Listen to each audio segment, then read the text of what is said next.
I've been so fascinated by what has turned out to be Women's Week in Space.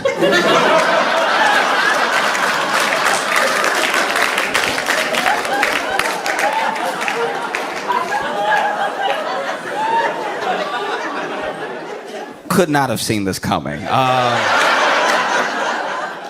Truly could not have seen this coming. Okay, so basically, just to bring you up to speed in case you are just like living your life or whatever.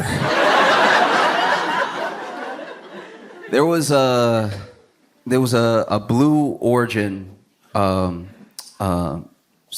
went up. I don't know what to call it. Because some people get offended when you call it a trip, but then other people get offended when you call it a mission. So it was a flight. It was a flight to space.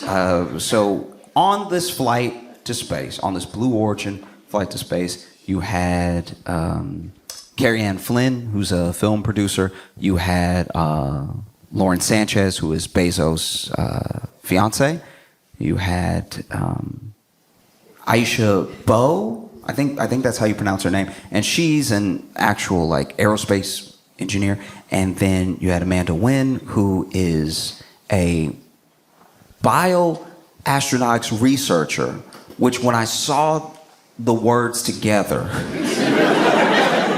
I was like, every once in a while you'll see somebody who has a job or a field of study that makes you feel dumber than is fair. Do you have it? Because you'll just be living your life and then they'll be like, I'm a bioastronautics researcher. And it's like, all right, is that Iron Man? What do you...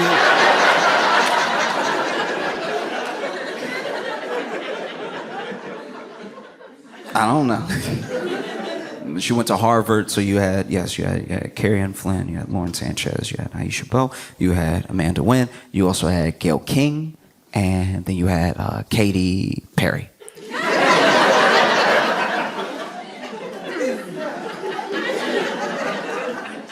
You had this set of individuals come together to go up in space. So here's what happened. Basically, they went on this Blue Origin flight. Now, Blue Origin is owned by Bezos, and it is like space tourism, pretty much, where they will send you up there, you'll fly up there, and you'll look around, and then they drop you, but it's like completely safe. And there was a bell. I don't know what the point of the bell was, but there was a bell that they rang before they got in. And ringing the bell was how you could tell that Gayle King didn't really want to go at first. Like that,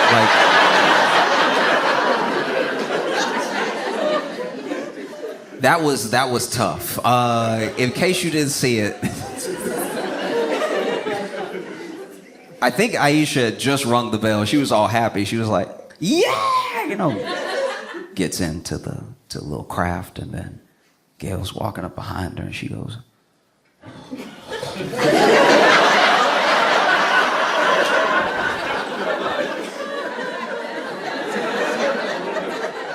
I've only seen that face one other time, and it was when my mom was trying to teach me how to drive.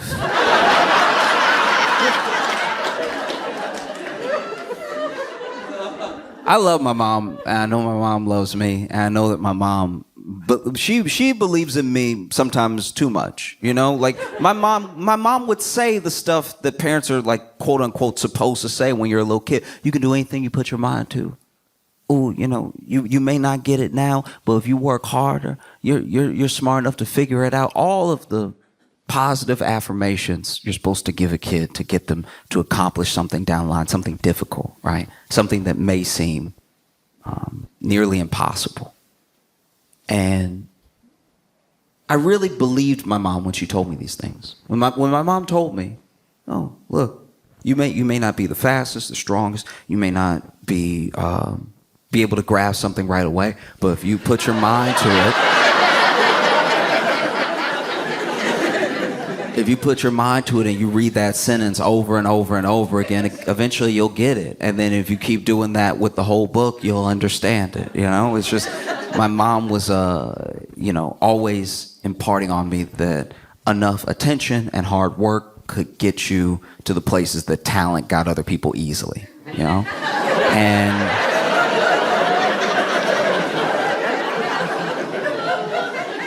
And these are important lessons. I look back at the things that my mom said, and not only are they true, but I wish more people heard them, because sometimes when you just pump somebody up too much initially, you give them a false belief that they'll just get it or it'll just come to them, and then when it doesn't, they're more likely to give up, right? Whereas if they're told off top, you're not that good at this,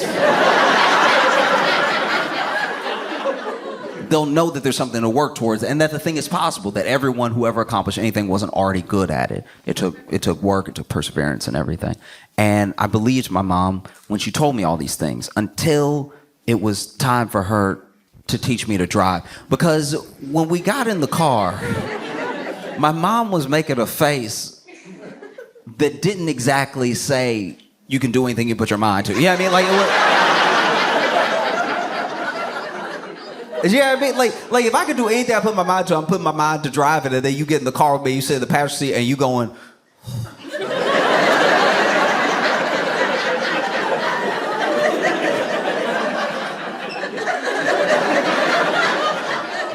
I'm starting to think that there's more to this whole thing, you know? And so Gail walked up.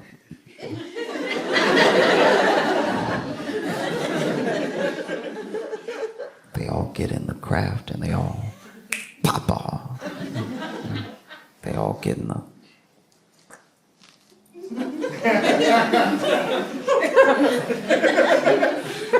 It was shaped weird.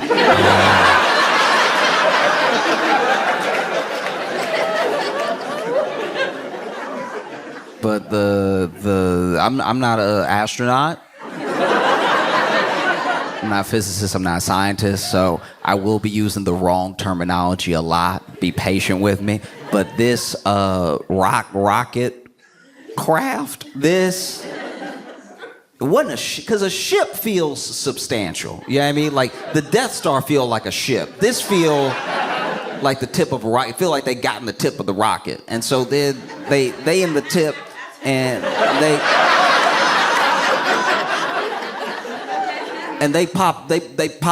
they leave, right? And so they but up, you know what I mean? Like, they driving but up, right? And so they shoot right up into the sky, and they're gone, right? And I thought, when I heard about it initially, I thought, oh wow, they're gonna be gone. I didn't know anything about Blue Origin. I didn't know anything about the flight. So I thought they'd be gone for maybe, who knows, like a week or something. Like I thought it was gonna be. I was like, man, Gail gonna miss some, you know, Gail King's on the morning news. She gonna miss a couple of days. You know?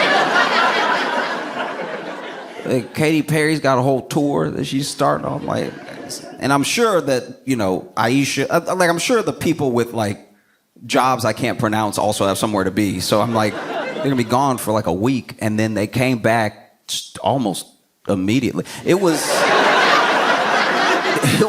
11 minutes.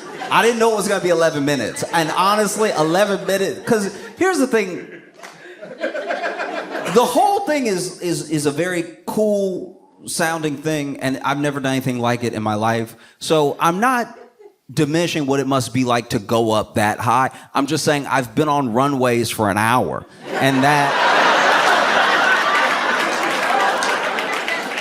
I feel like for what it was, they should have got some more time up there. That's just me. That's just me. I'm not. Do you see what I'm saying? Like, I'm saying if you go ahead and you do all this stuff to go up there, like, don't make it a high five. Like, let me be up there for a while, and then they come down, and it looked like they landed hard. Now I've both heard from friends, and then I read a whole thing about how there's this thrust that they use with the landing where it basically goes off one time to sort of soften the blow a little bit on the way down, and then it goes off one more time to make sure that you don't slam into the ground. That being said, enough dirt did move that I thought they slammed into the ground pretty hard. I thought they were all gonna be flat when they opened the door. When I saw that, I was like genuinely worried. I was like, it made me by myself sitting in my apartment go, oh! And it doesn't help that the audio also doesn't sound great. I don't know if you've heard the audio of them coming down, but they're up there in space and they're floating and everything. And then when it's time to come down, all you hear is, like, it's the most garbage, like,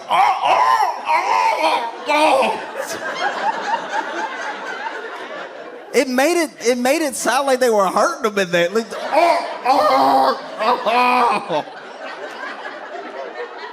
like, no, listen to it for real. It sounds insane. And don't get me wrong, if it had been me in there, I can confidently say, if it had been me in there with them, you wouldn't have heard anything. You wouldn't have heard anything because I would have already passed out a hell of a long time ago. I would have passed out so fast. As soon as I saw Earth coming back fast, I would have been like, nope, thank you. You wouldn't have caught me screaming because I would have been unconscious. There's no way. I wouldn't be up here. At most, you would have got a, like, that's all I'm hitting you with. No, that was crazy. That was crazy audio. Oh!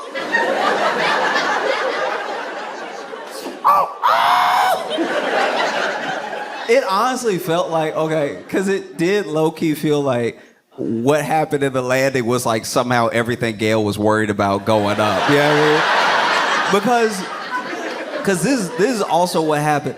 The only other time, I know I was talking about my mom teaching me to drive and everything, but I think the other thing that makes you make a face like that, like ring the bell, and then walk towards the flight crap ship. I think the other thing that can do it is like a bad pep talk. There are good pep talks. There are pep talks that like really bring it out of you. The thing that the person saw in you that was giving you the pep talk, it comes out through their inspiring words, right? You see it a lot in football movies. They're like, Coach, we can't.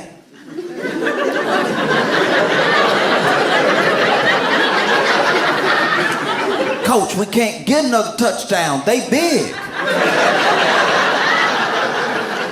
They big and we not as big. Coach, we can't do it. All right? They're big and they're pushing this way and we're trying to go that way. Coach, it's impossible. We cannot get another touchdown. I know all we need is another touchdown to win the big game and not feel like losers, but it'll never happen. And then the coach is like, you listen here. You listen to me. Because I'm the only one with a discernible accent in the film.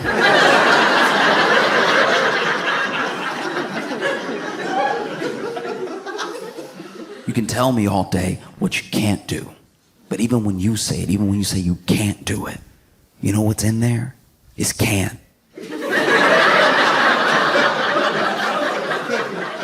Keep saying that you can't do it. Keep saying that you can't do it. Every time you say you can't do it, you're saying you can do it, but you're adding extra. You don't need the extra. You can do it. You can do it if you just want it bad enough. How bad do you want it? How bad do you not want to be a loser? This team, they beat you every year. That's why we're doing the film. Every year, they beat you. We covered it. And we even covered in the foreshadowing that one of you is going to have a lifetime injury. But every year, they beat you in this game that doesn't really mean anything. But you put your bodies on the line to lose out of fear. You don't have to be afraid anymore. You got to put your bodies on the line one more time. This is your very best I want from you because this is it. You're seniors.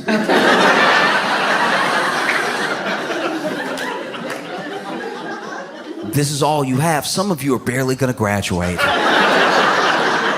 And none of you are making it to the NFL. So unless you want the last game that you ever played in your entire life to be a loss, you'll go out there and you'll put your joints, your tendons, your cerebellum.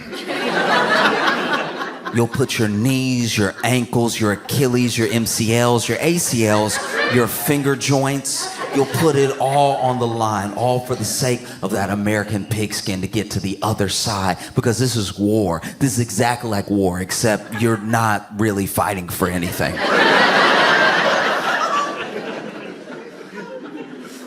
And when you win, when you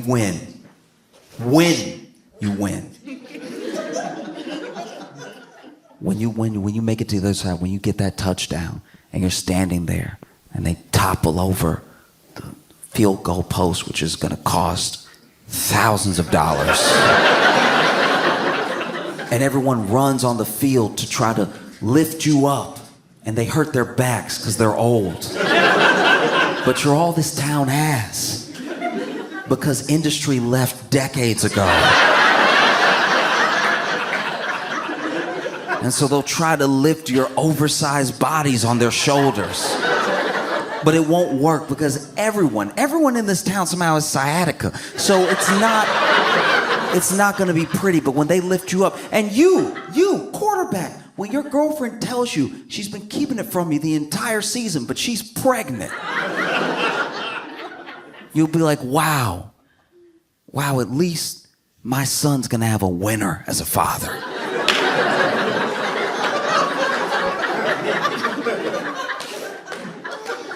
And you, running back, when you're holding your leg hoping it's not that bad, it is that bad, by the way.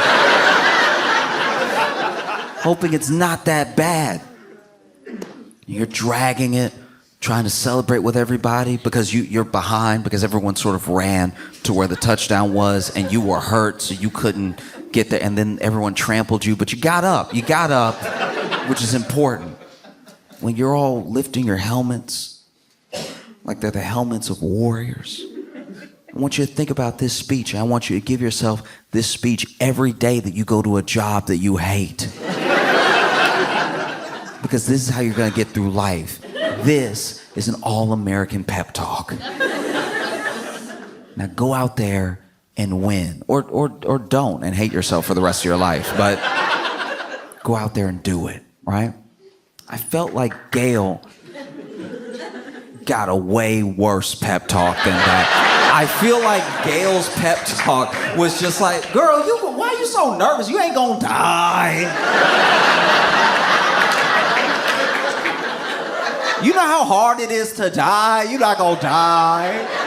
Just because you're going miles above the earth and then they shoot you in there with fire, you're not gonna die. It's just, you know what I mean? It's gonna be a little explosion under you, and then that's gonna shoot you up in the air, and then you'll be in space. You'll be floating. And I'm sure they got it under control. I'm sure you're not gonna float forever and then never come back. I don't even think they would let that happen, all right? And then when you come down, I'm sure it's gonna be fine. I'm sure you won't be like, oh! Like, I'm sure it's gonna be fine. When you head back down, I bet you it's gonna be so smooth. You're gonna be floating down in a little parachute they do, and then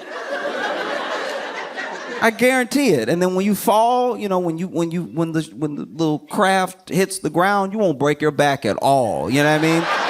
That's already been done. We talking research in the 60s and 70s where people came back down and broke their whole back. That's not you, okay? That's not gonna be you at all right? All you gotta do is just trust the experts that have already built this thing. Trust the people that trained you and went through the process of what's gonna happen. And trust that, you know, at the end of the day, God is in control. So if it's your time to go, it's your time to go anyway. It's not like, you know what I mean? Like, you know, you do all the math you want, but if the Lord wants you, he'll take you. And that's, you know what I mean? That's not, you know, we not on our time, we on God's time. And so if God wants you to die right now, you be dead. Yeah, I mean, it's like, why are you worried? Why are you worried? Just, you made everything right with everybody before you went, right? Like, it's not like you even need to. I'm just saying, like, when they close the door, just ask for forgiveness, and then let what will be, Que sera, serat.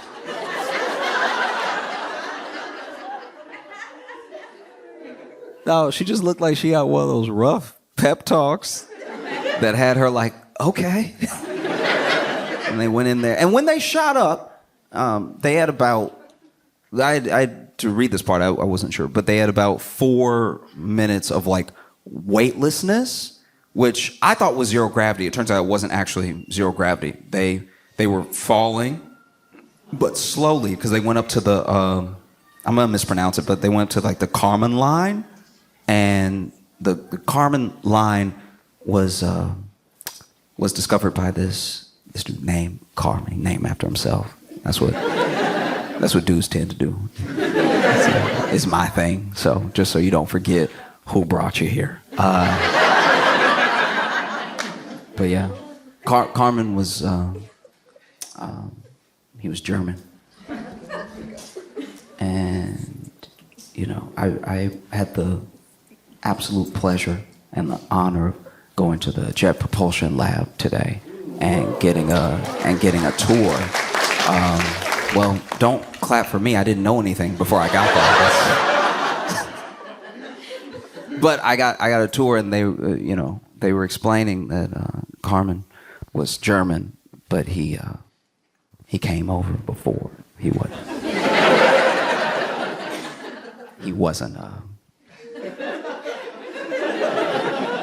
He wasn't a Nazi. He came over before everything really popped off in Germany, and then he actually helped develop rockets to shoot at the Nazis. He was kind of the most opposite of a Nazi you could be. He was kind of like, hey, get him, right? Which did make it awkward when we brought those Nazi scientists here. That's gonna be a quiet day in the lunchroom. Woo! You just eat your sandwich. It's like, oh, hello, Hans.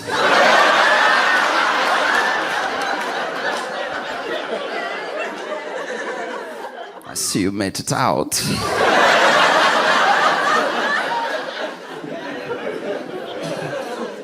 Beautiful weather.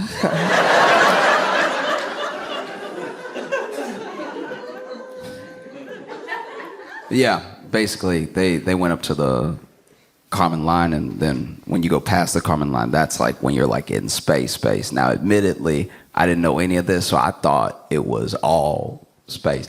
I thought as soon as you left, it was space. I'm not saying I've ever been on a flight and I was like, ugh, space. I'm saying like they were high enough that they saw the moon and they saw like the corners of the earth that just looked cloudy, and I was like, that looked like space to me. It's very spacey.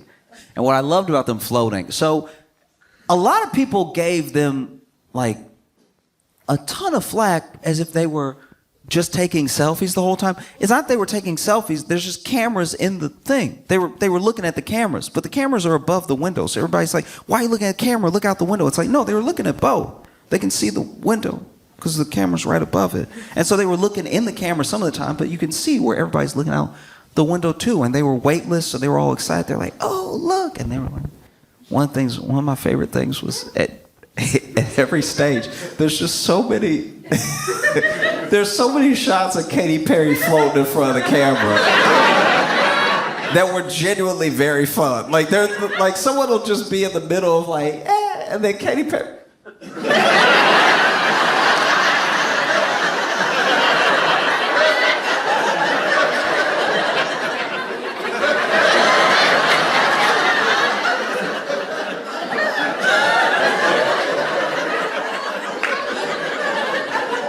Man, yeah, that was great. That That was dope. Like, and she just had stuff too.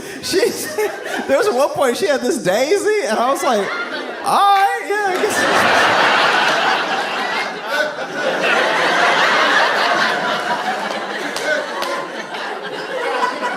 She had like her tour set list there. I was like, y'all let Katie bring anything she want on the flight. That's wild. Man. I was half expecting Katie to bring a picture of Katie up there.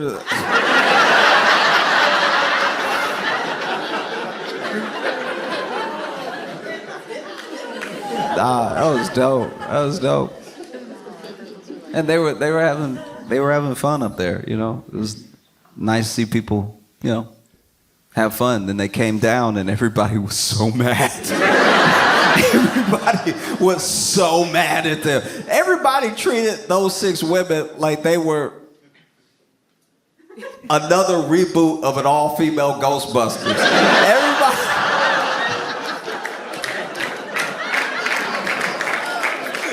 People were so mad at them. They landed and people were like, why'd you go in space? Why were you floating, Katie? Like, geez, sorry. Man. And admittedly, they got out, and I did see Katie's interview. Right when she got out of the craft, and look. All right. I'm gonna do my best. Okay.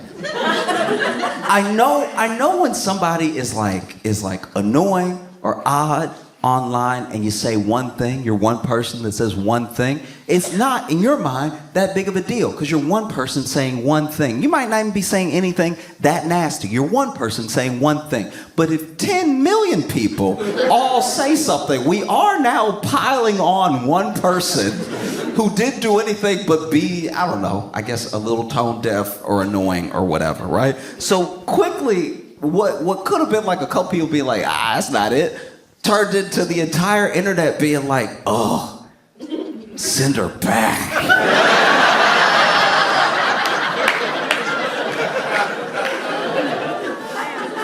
That's me quoting Wendy's.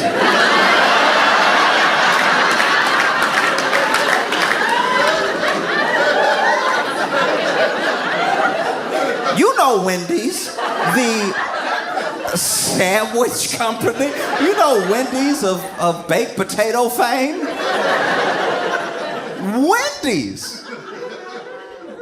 Wendy's was like, send her back. And then even, you know, Katie's team shot back at Wendy's like, how dare you wish death on Katy Perry? It's like, all right, both of y'all need to chill because she didn't die the first time. They said send her back. I don't think anybody's wishing death on. All right. And then, you know, she had her interview, and I've been the person who has tried to help the person who didn't hear what they sound. Okay, a good example is there was a foreign exchange student one time at my school, and whenever people transfer, especially like the year's already started and they transferred, right? That is an easy target for other kids. That's a kid that's not, I'm not saying they have to get bullied, but are potentially gonna get bullied because now anyone who is at the bottom of like the high school hierarchy, there's a new person. We don't know anything about this person. So unless they prove that they're very, very cool, very, very quickly, they can be at the bottom. And because no one wants to be at the bottom, the people that were at the bottom also pile on this person, right? And so I remember just being in conversation with people like, hey, chill, leave them alone. I know they're a little odd. I look back, I was bullied. I was bullied when I was a kid. And now as an adult, I look back and I'm like, bullying is wrong, but I do see where a couple of them were coming from at certain points where I was doing the most. Like there were a couple times I did open myself up to some scrutiny. Yeah, I mean, like there are a couple of days that I could have not been humming some musical theater number so loud in the boys' locker room. Like I could have not invited some of that in. I know I was just being myself and everybody should be allowed to be themselves, but there's also common sense. And I don't know. Yeah, I was definitely in that situation one time as a kid. And I was like, hey, look, I know that they're different, but they're different. Just chill, right? And then one time they took out all the crystals, put them on the desk. Class hadn't started yet. All the crystals on the desk. Everybody, look, what you doing? It's like, oh, these are my crystals. And then I was like, all right, y'all, be cool. Be cool. And then they grabbed two of the crystals and they're like, brrr. I'm like, not, see, you're not helping me help you. You see you're not helping me help you right now. Who else in the class? Who else doing it? I'm not saying don't be an individual. I'm just saying you know these aren't good people around us right now.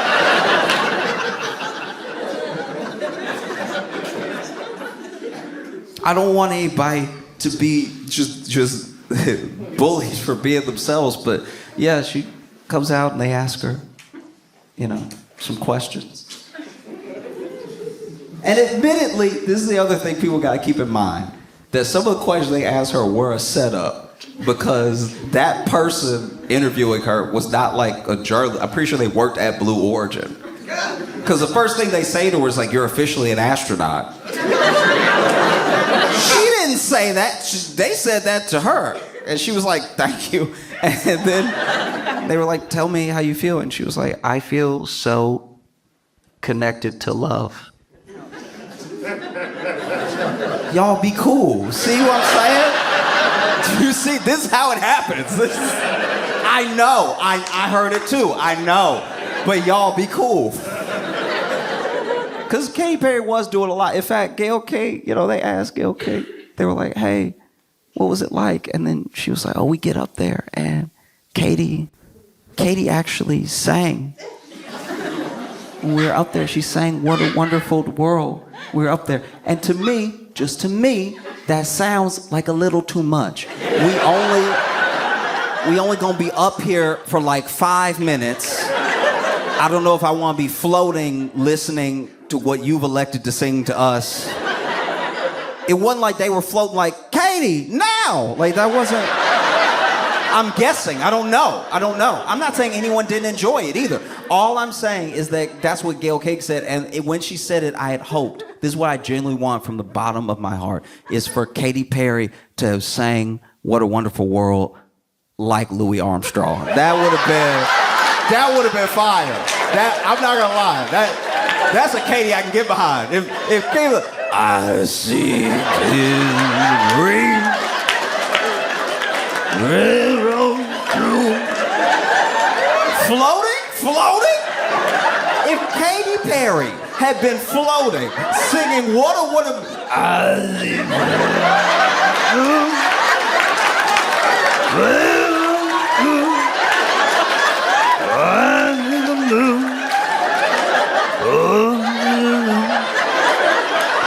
I think to myself,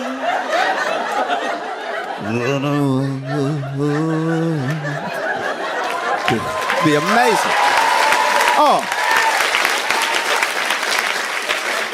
that would have been incredible. That would have been, look, that's the thing that I don't know how much they paid to take that flight. I would pay that much money to see Katy Perry do that, floating. That'd be amazing. But you just, in your heart, you kind of know that's not what she did. You know what I mean? You know she did it in the most like theater kid way possible. You know what I mean? They in space, they float, and she was like that. Go ahead and plug up that one ear. Try to find the note somewhere. And you floating too, so it's extra hard to find.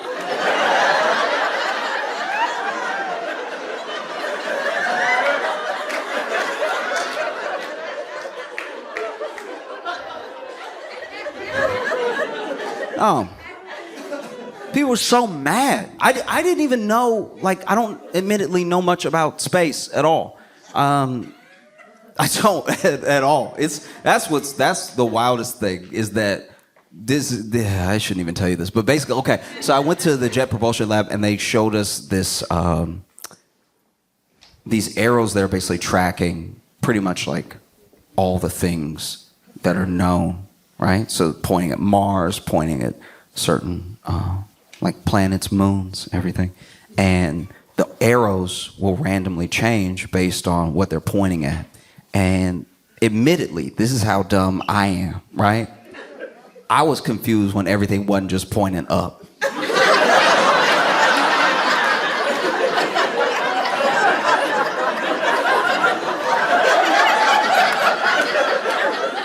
I'm not a flat earther. But I can see how people get there, because in my head, it said Mars and then it went left, and I was like, Mars ain't left. This thing broken. Mars ain't left at all. That's crazy. Mars supposed to be up. I'm getting an attitude in my head. I'm like, Mars supposed to be up. What you mean Venus down? You ever been, that's where China is.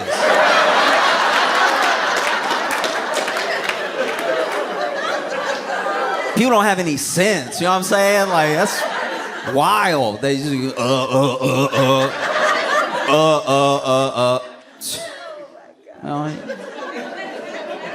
It went to point at Saturn, and it was pointed at me. I was like, this thing broke, dog. I'm telling you.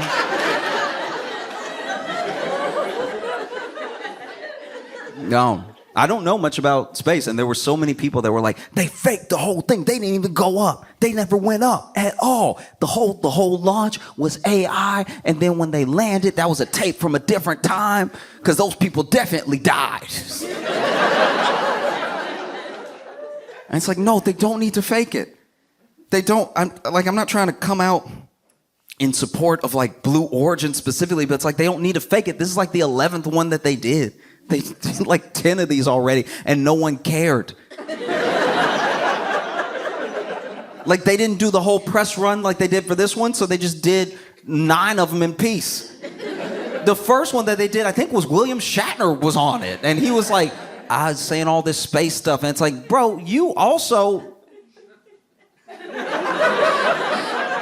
Like, that is the one thing I'll say. That is like the one critique that I have of the internet's response to this, is that it's like, a part of me is like, y'all are mad because it's all women. You know what I mean? When William Shatner got off and he was saying all the space stuff, you were like, oh, William Shatner got to go to space. That's so cool. And it's like, yeah, that is cool. That it's cool for anybody to get to go to space, because it's space. It's rare, you know? But you can't let him off the hook for saying like hoity-toity stuff just because he played space.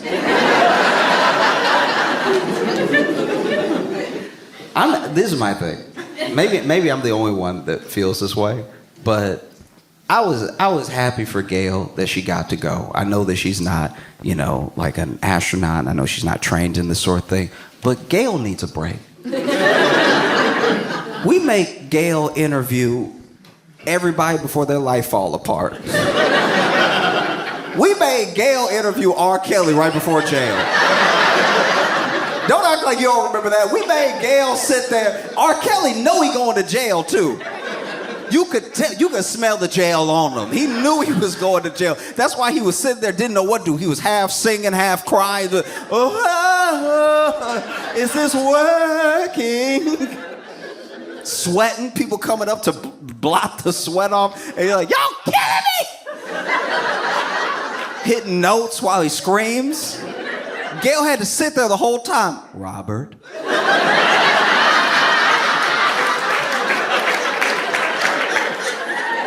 Robert. Are these cameras on? I hope these cameras are. Robert. Gail needed a break. Let her have a break. You know, let her go to space for a second. Because there's not that many differences. Tons of similarities in the people who went up to space and the people that went to Coachella. There's a ton. Both have potentially horrific bathroom experiences. You know what I mean? Like true, imagine. Because first of all, you at Coachella, right? And you just trying to get through your day, see your favorite bands, have experiences with your friends. You're financing this thing. It's gonna take you months to pay off, trying to make the most of it. And so maybe, yeah, you had a chili dog before you came.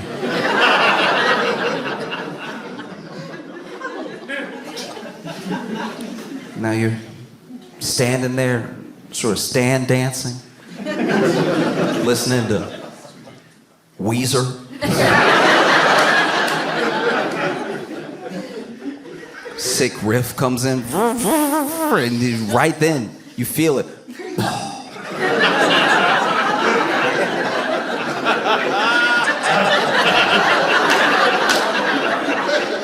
Not a quiet one.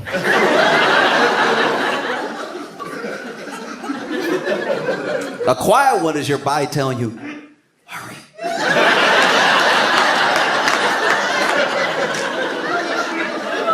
You ever have one of those quiet ones that like, it's just a moment, and only you know it happened.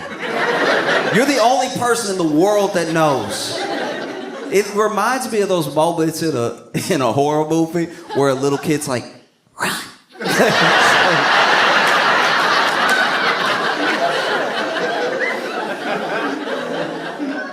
So you book it. You go out of whatever badge area you have and everything. You don't care about anything. You're just running, trying to get through. And what do you find? A line. A line to use one of the most blown out porta potties in the history of America. This thing, it's like a little wooden. It's like they're not even supposed to be wooden anymore. This is from Woodstock in 1977.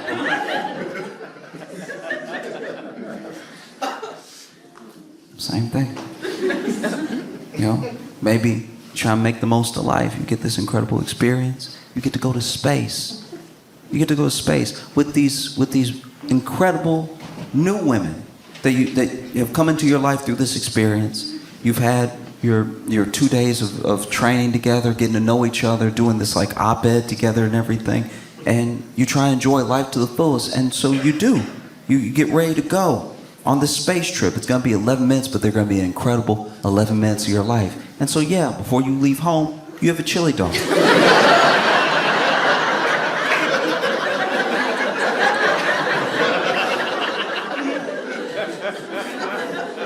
You have a chili dog, and you're walking on, and you ring the bell. You're having a good time. You strap in and everything, and right as you strap in, you're waiting to take off, and you hear.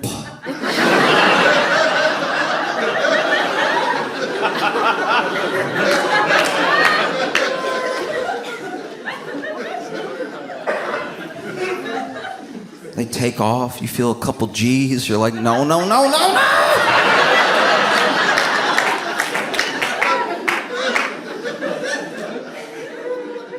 You get into space. You almost touch the Kármán line.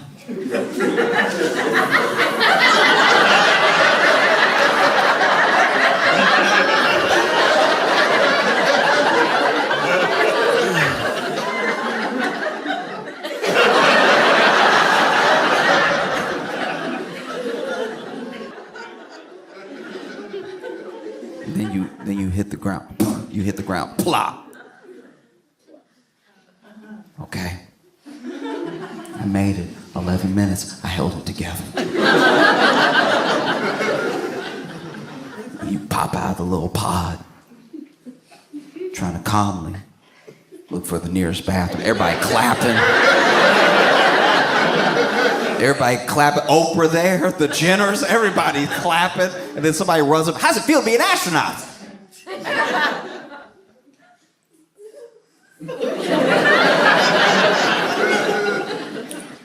Can I tell you in 5 minutes?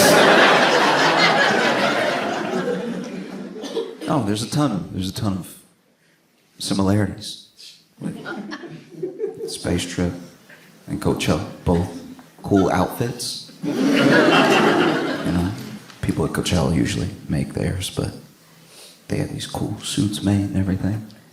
Both things sponsored by Amazon, sponsored by Bezos.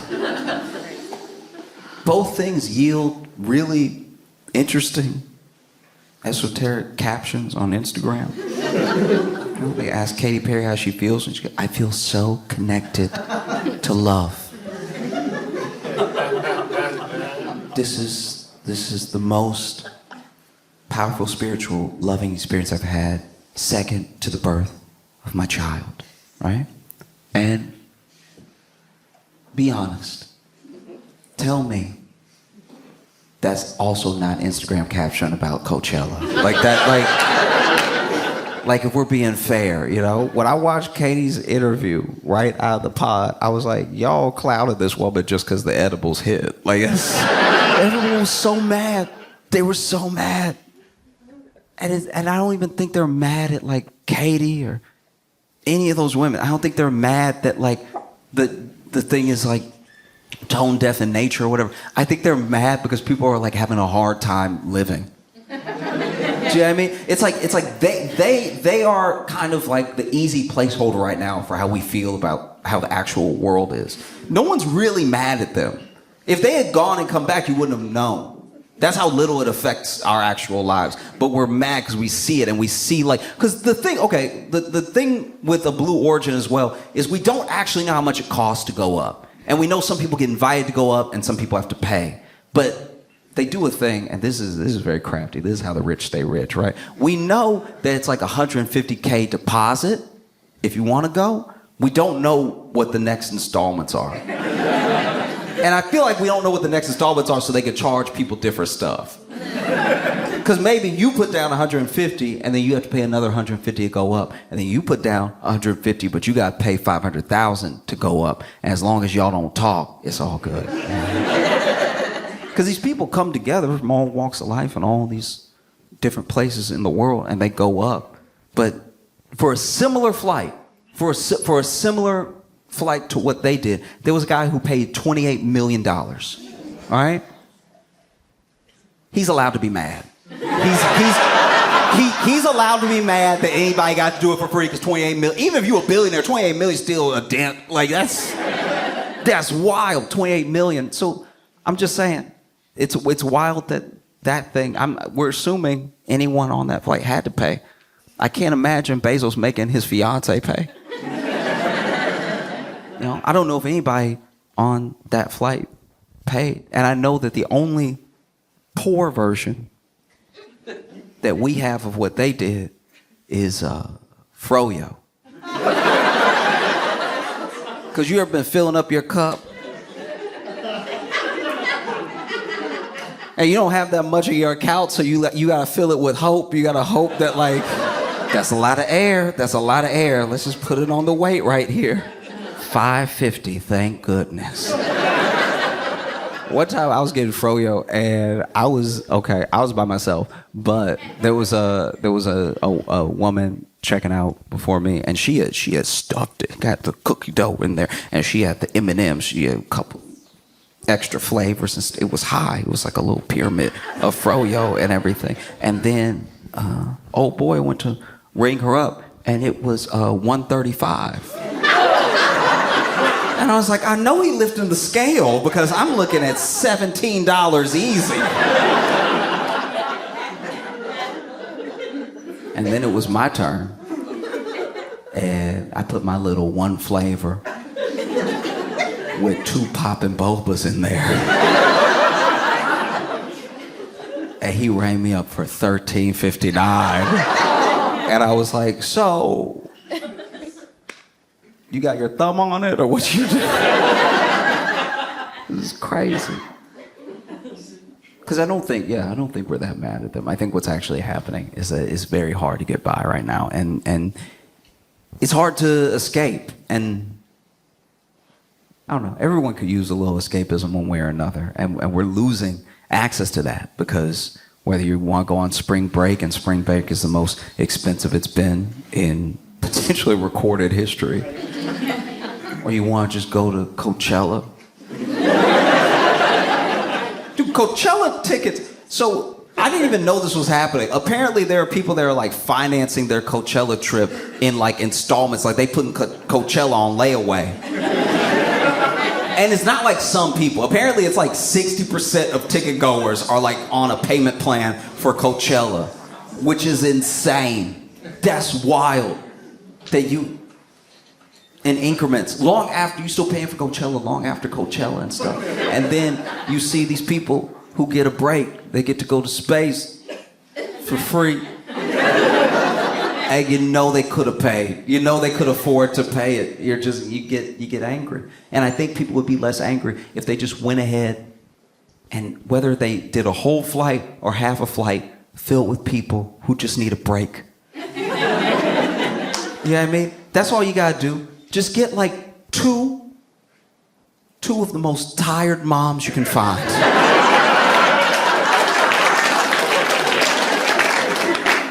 And you barely have to pitch them. It's like, look, you will be weightless for 5 minutes. They'll be like, put it in my veins. You know, just find like one server who's done like 2 doubles in 2 days. You will go to space. You won't be able to hear anything. Yes, that sounds right.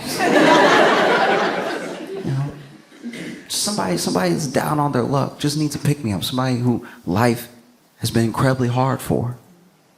You just grab them and you tell them, hey, I'm gonna give you a trip to space. It won't be long, but it'll be spectacular. You will see Earth in the way that few people will ever get to in their entire lives.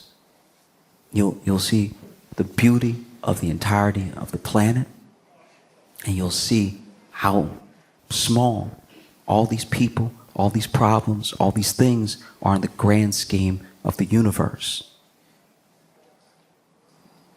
And Katy Perry will sing What a Wonderful World like Louis Armstrong to you.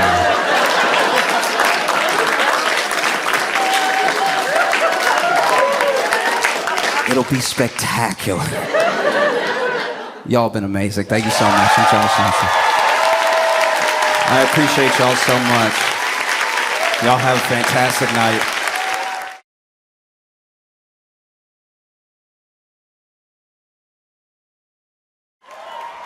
You know him from The Daily Show. You know him from his weekly sets on YouTube. Please make a bunch of noise right now for my friend Josh Johnson!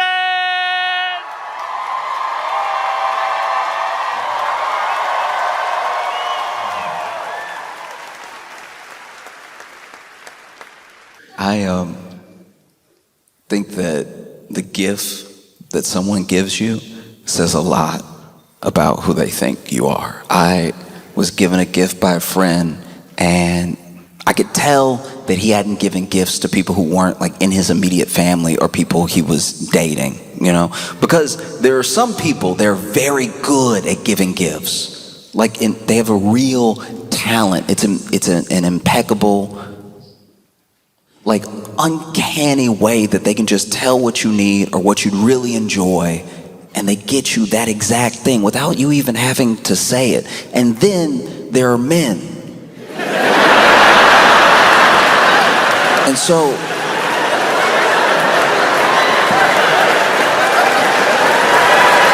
my buddy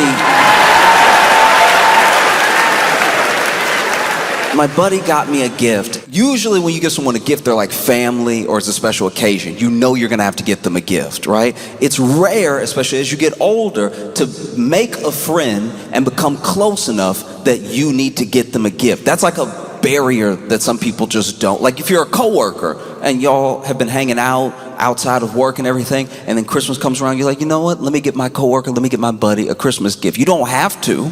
They may not be expecting it, but someone has to like make that jump first. And my friend got me a gift, and you could tell I was the first person outside of like family or a girlfriend that he had to get a gift for because he got me socks. And when I say socks, understand, I mean a pair.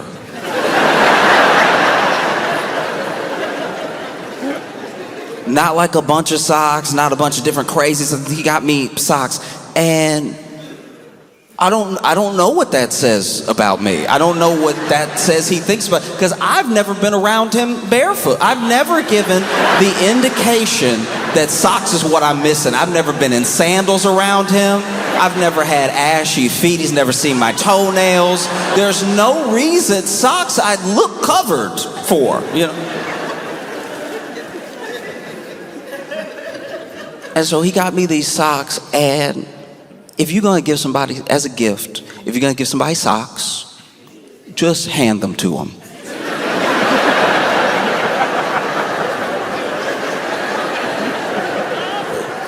This man put the socks in a bag that was nicer than the socks. The bag was very nice. I thought he got me a watch or something. The bag looked designer. And it had too much tissue paper in it. You could tell he had never got anybody else a gift before, because the level of tissue paper was clearly all the tissue paper that came when he bought tissue paper. It was every sheet of tissue paper was open and then crinkled in the back. It took me a magician's amount of time to pull all the tissue paper out of this bag. And I was pulling so much tissue paper out, I thought he got me nothing. That would have been better and funny. That would have been dope if at the end I pull out tissue paper and he's like, ah, you know what I mean? Instead, I pull out the last piece of tissue paper, and at the bottom, flat, is socks.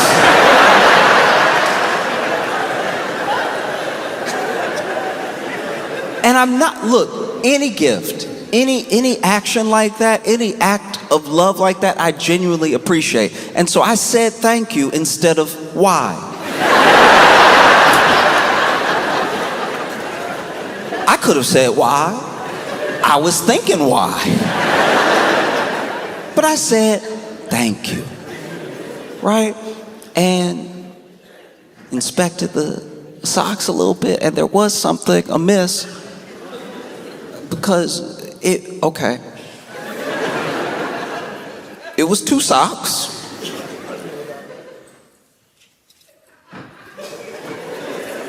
But one sock had an R on it.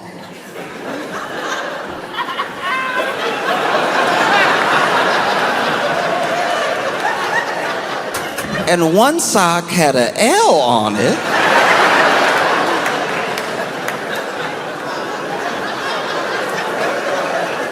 And these, for the final time, weren't novelty socks. They weren't like a cool designer thing. The R and the L looked written. So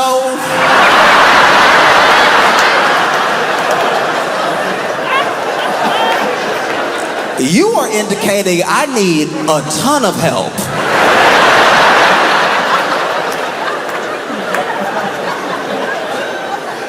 I don't know what I have done or said around this man to be given a sock with an R on it and a sock with an L on it, because when they make socks, they leave it up to you.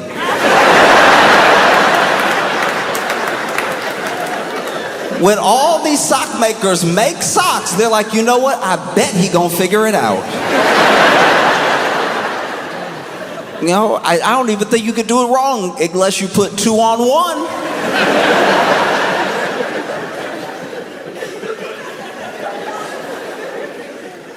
He gave me a sock with an R and a sock with an L, and had the absolute audacity to smile at me and nod, waiting for his thank you like a little kid.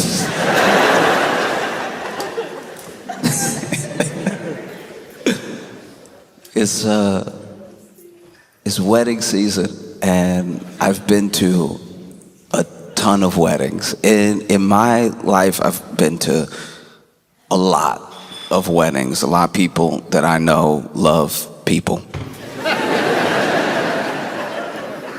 And I will say, outside, the only like good weddings I've been to are my girlfriend's friends and some of my family. Anytime it's my friend getting married, it is a disaster in one way or another. Weddings already make me nervous. Weddings make me very, very nervous sometimes because I want everything to go well for them. You know, I get nervous for the bride and the groom. Not even that I think that they're gonna mess up, they're gonna do anything. I just want it to be, you spend so much money on a day like this. You want it to be perfect, you know? And it's two people that love each other, that made a moment for everyone that they love to be there together. I want it to go perfect for them. And I've been to plenty of beautiful weddings, truly amazing weddings. But there are a few aspects of every wedding where things could go wrong. You know, this is where you're starting to spin some plates, make sure everything's on. The ceremony, right? A lot of people do the ceremony different by culture, sometimes just different by personality. So there's a lot of different things in there that you have to be on top of. Do you have a wedding planner? Do you not have a wedding planner? Whatever it is, there's so many details, you know? Vows. There was okay. I think it's beautiful when people write their own vows. I do. I think it's very sweet because it's very easy to go up there, you know, and just do what you're quote unquote supposed to do. I'm not saying there's any right or wrong way to do it, but people clearly put some specific thought into what they wanted to say. And I think that for them, that's amazing, you know, because every relationship is different. Some people need to say some extra stuff on top of the baseline stuff. Just to make sure, okay, but in front of everybody.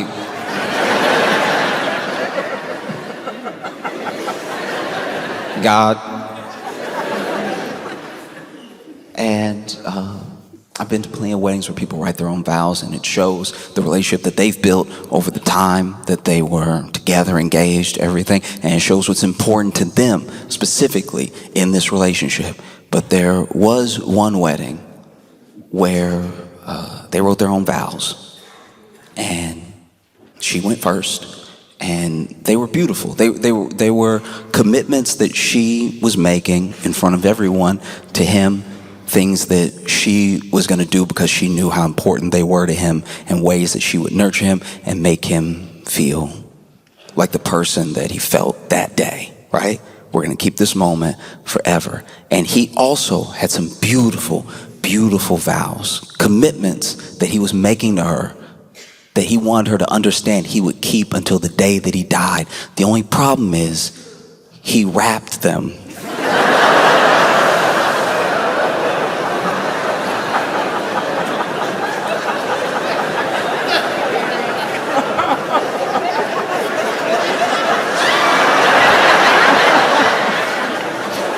This man wrapped the vows and didn't tell anybody he was gonna do it. This man wrapped the vows, and even the pastor was like,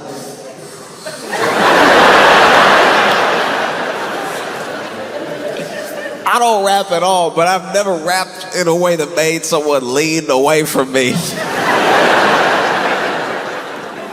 Also, just throwing this out there, if you're gonna rap at all, like if you're gonna rap, like, cause there was no beat. He just went full 8 Mile last verse with it. And if you're gonna go a cappella, just start rapping. This man kicked it off with a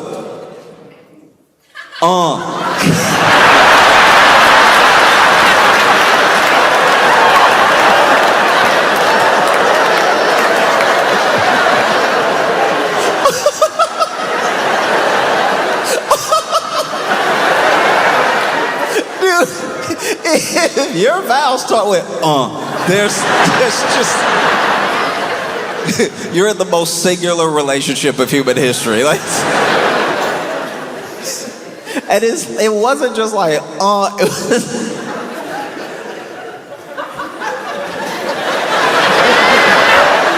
never start rapping like you about to double dutch. This man over here.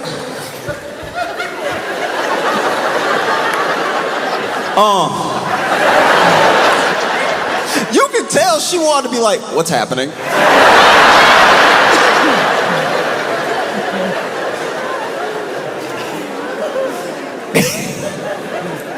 She is probably watching him just praying it's a stroke. Like that's a stroke would at least mean everybody gonna feel bad for you. We can come back later, do this whole thing again. This man over here.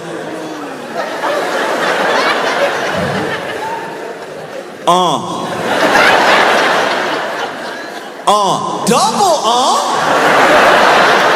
Either do it or don't. Don't.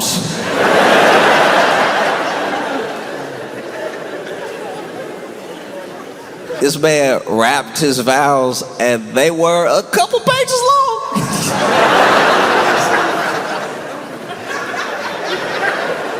They went on for a while, and when he got done, pastor was like, so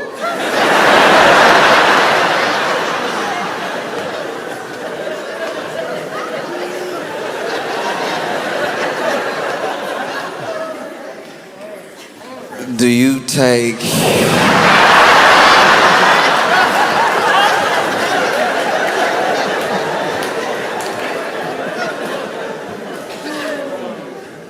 that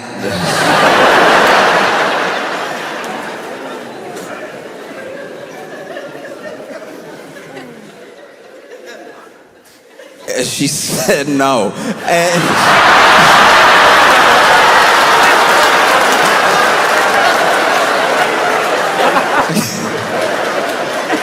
And to be clear, she didn't just flat out hit him with a no. She went,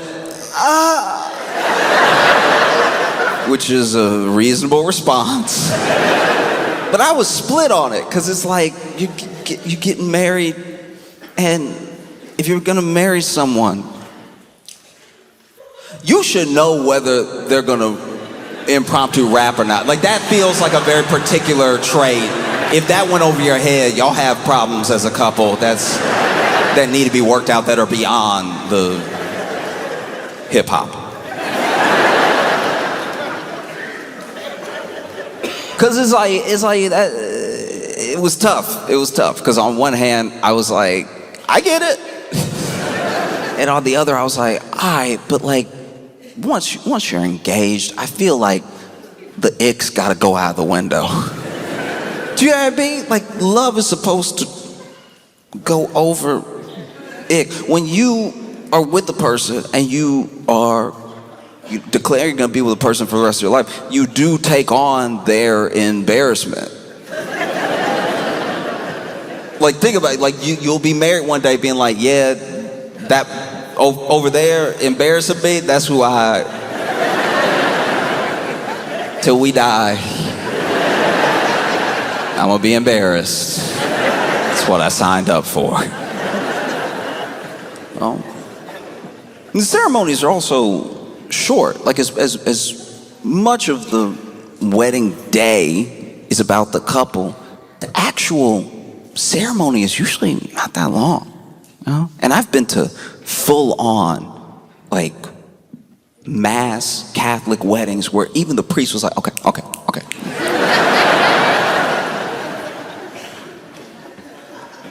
But there's just so many different things that could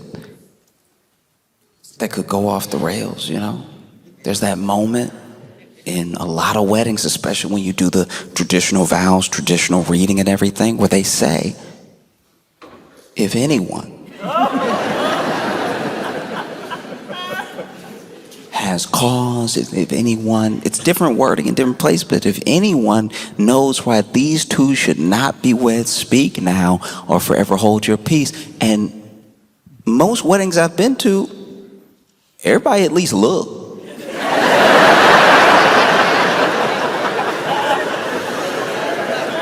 I'm not saying they look because they don't believe in the couple. I think they look to see if there's drama is about to occur. You don't want somebody to stand up and then you got to turn around all late and stuff. You just give it a quick little, just dignified, sophisticated, quick little eye, okay, all right. You don't turn all the way around. A lot of weddings I've been to, people look. And there's also the officiant, who marries the couple. A lot of times it's a friend, sometimes it's like especially if it's like a religious ceremony, it's your pastor, your priest, maybe someone whose church you've gone to for a long time.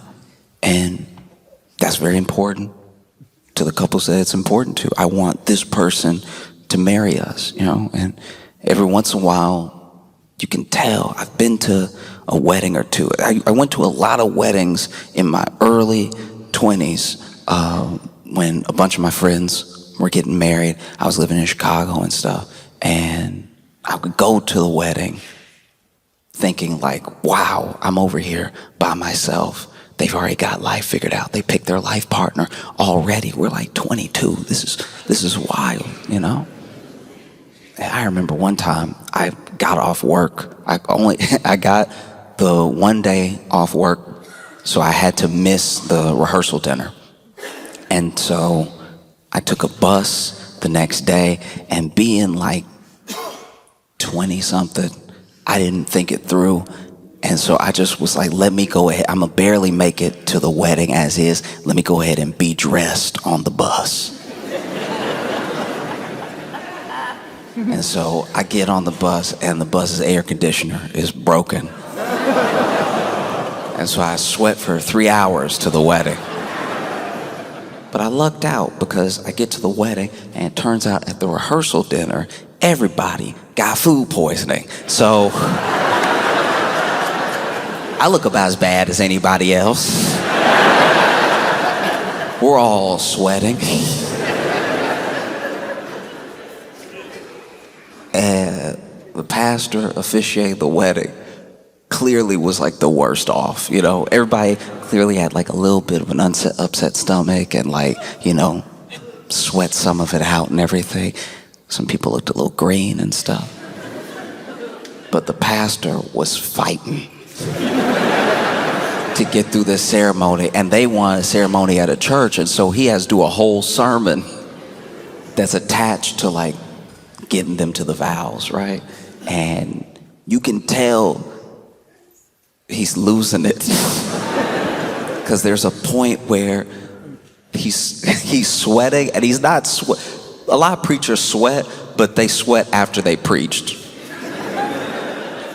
This man was sweating from the start, and he started clearly getting delirious because he was quoting Bible verses that are not in there.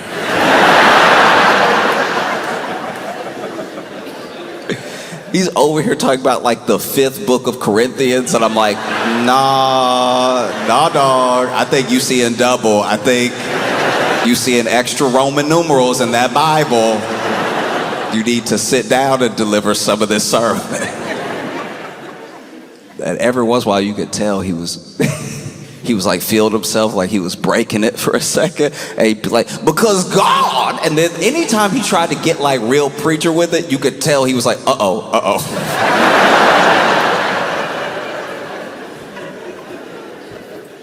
There's so many things. Even the ceremony.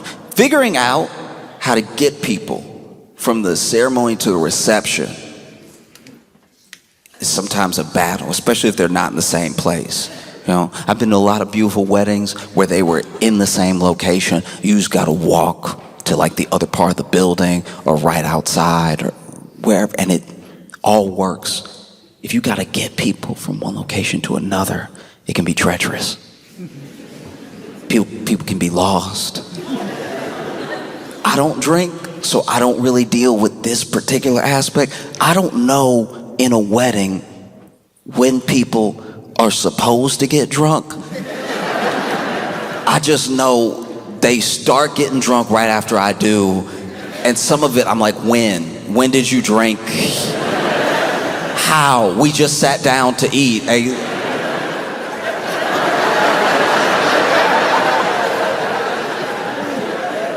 How? And there's the dancing. The dance, one of my favorite things, okay, I've been invited to a lot of my white friends' weddings, and what I love,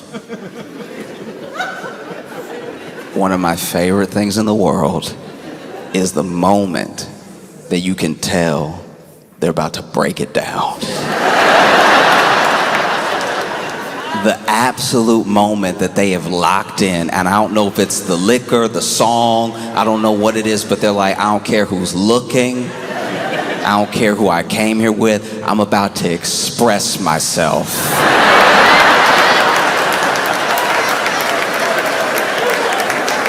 Everywhere.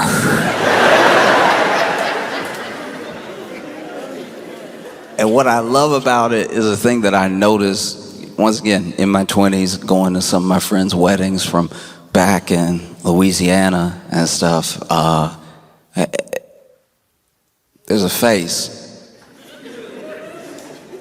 There's a face that a white dude makes right before he breaks it down. And I would be lying if I said it's not the identical face a white dude has before he says the most racist thing you've ever heard. And they are so exactly the same. It's that full upside down, that full like.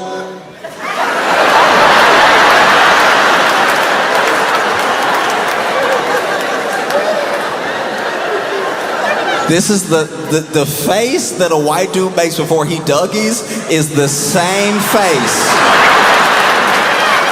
that was outside of every school that was getting integrated, all right? This is a face like no other.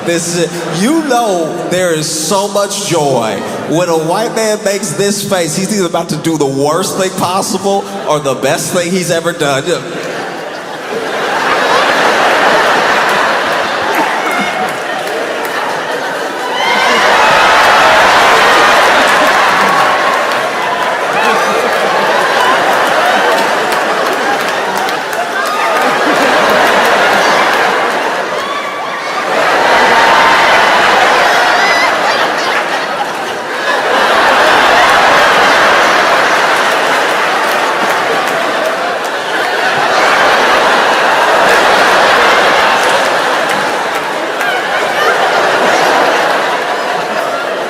I am telling you, it is one of the most spectacular things you could ever watch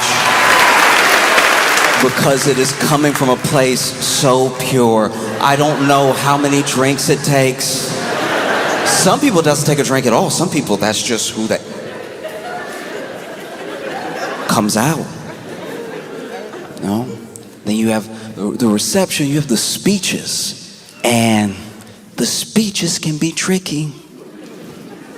Most weddings, best man gives a speech, maid of honor gives a speech, maybe the parents, some family, he gives a speech.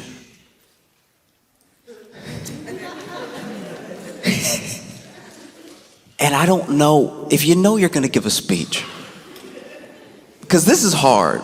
Like a wedding speech is intimidating because it's like everything wrapped into one, everything that scares people about public speaking wrapped into one thing. You have to be kind of fun, you have to be heartfelt, you have to be moving, you have to like really make people remember the speech, at least in your head. You gotta do all this in like a matter of a couple minutes because you don't want it to be too long, and you don't want to bust out crying and not be able to continue because then people will be like, what's going on? And so it's tough. I still remember, okay, it was a wedding where the best man, got a little drunk, so already the speech is gonna tilt. It's not going to be its best. And he used the best man speech to pretty much profess his love for the groom, right?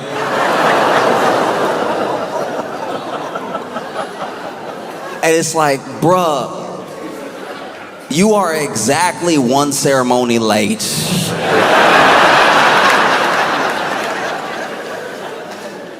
When they ask if anyone has any reason that these two should not be wed, it was kinda in case this happens. It was speak now or forever don't. Dude stand up there, so me and Chet are boys. I mean, we boys. We always been boys. Chet's boys. And then Alyssa came. Alyssa came along and ruined it.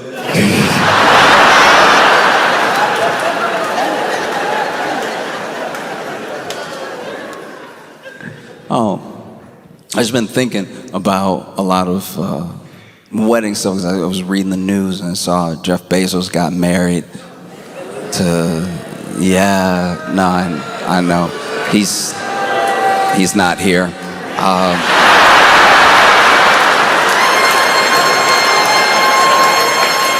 But like, this is the thing. He got married in Venice, and it was supposed to be, I believe, at least at the city center, until everyone protested, and then they had to move it because the people in Venice were like, "Why would we let you do this in our face? Like, if you do this, it will be in the water." And the people from Venice had a point. They were furious because they were like, first of all, the climate change, because they take climate change more seriously than some people believe. And they were like, they're flying here in the private jets and everything. Like, the environment, what are we gonna do? And then what is he leaving us with? He's talking about, I'm gonna spend so much money here. It's like, you don't even pay. They made a banner that said, if you can afford to rent Venice, you can afford to pay more taxes, right?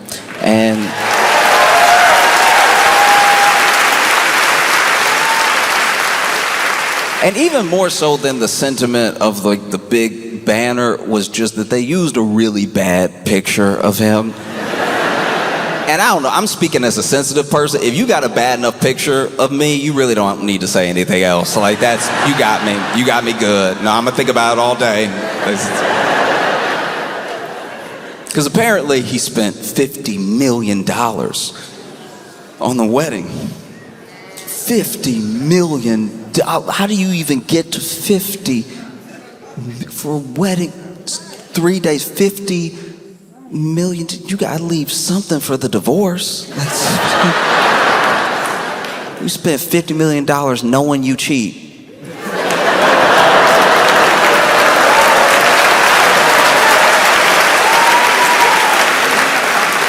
Oh, that's crazy. No, just say it. Thought you were a businessman.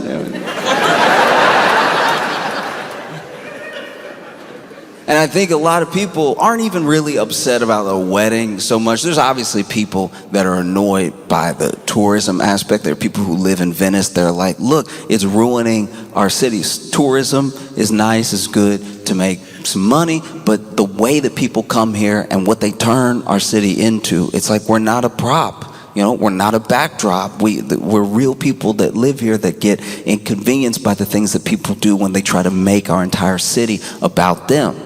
And so they protested, and those protests at least worked to the degree that they weren't able to put on the wedding that they initially wanted to, which has made me really happy. I usually want everything to go well at a wedding when it comes to people that I know, maybe don't even know well, but there's just so much pressure that goes into it. I want that for them. And I've never wanted less of that for anyone than Jeff Bezos. Like, just the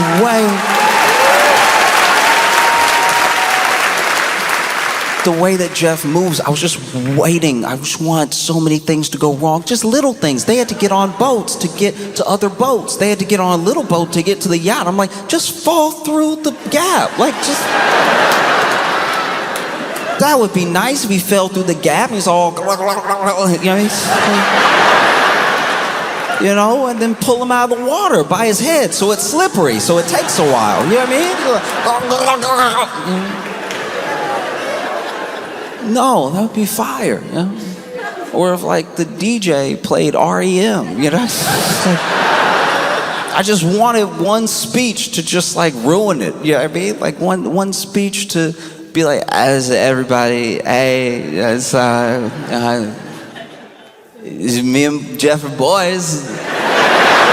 Me and Jeff are boys, we've always been boys, you know what I'm saying? It's like, and then Lauren came and ruined it. You know what I mean? Like, you know, me and Jeff killed somebody together. Like, that's...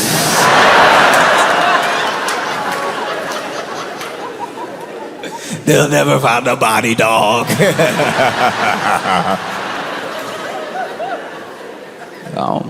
There's just so many things that can go wrong. I hope something did. No. I know it's not nice, but neither is he. You know, it's like at a certain point, you know, you look at Jeff Bezos as this former CEO of Amazon, and you'll get people who are like, he's not even the CEO anymore. Why is everybody so upset? It's like he's still the executive chairman, and the way that Amazon was run while he was a CEO, it's just a continuation of that thing.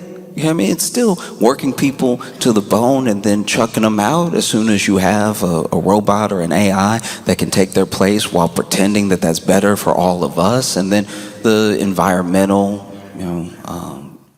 pledges that they make, kind of like skirting around them or dropping them entirely. It's just, it's one of those things where if nothing else, if we don't have anything else but a voice to protest him having a good day, then I think as many people as possible should do that. You know what I mean? Like, it's...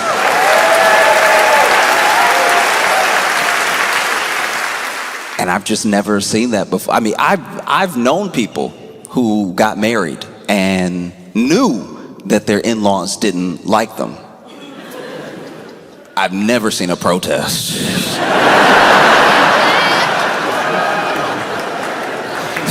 They say, speak now or forever hold your peace. And there's a whole group outside like, I have something to say.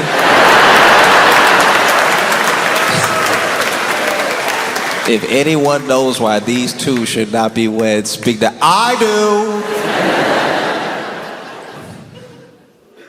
And I don't know. I mean, I look at Jeff Bezos and Lauren Sanchez. I don't know them as people. And I don't know what their relationship is like. But I hope it's fraught. Like, I hope that it's... No, I hope that they argue a lot. And that when they argue, it gives Bezos a headache that is at least equal to like an Amazon worker who's had a box fall on their head. You know what I mean? Like, if there's just any source of balance in the universe, they will be as much of a headache to each other as they are an impact on the world. And I know that probably won't happen, but we can dream. You know what I mean? Like, I do wonder what their vows were like, genuinely. I promise to always have money. I don't know. Second wedding, too. You know, his first wife, Mackenzie, definitely, at least in the public sphere, like won the divorce because people like her. Do you know what I mean? Like she became a billion when her and Jeff split. She was like a billion, and then he was number one, and then he went to like 3, and then I think she was like 2. I don't know. I don't think that you are a bad person if you're a billionaire. Just probably, just more than likely, because the only ethical way to become a billionaire seems to be to divorce one,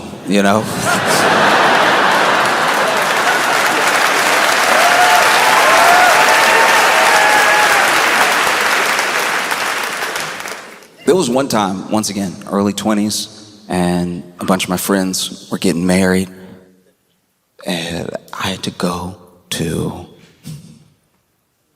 3 weddings in about 5 days. Yeah, and so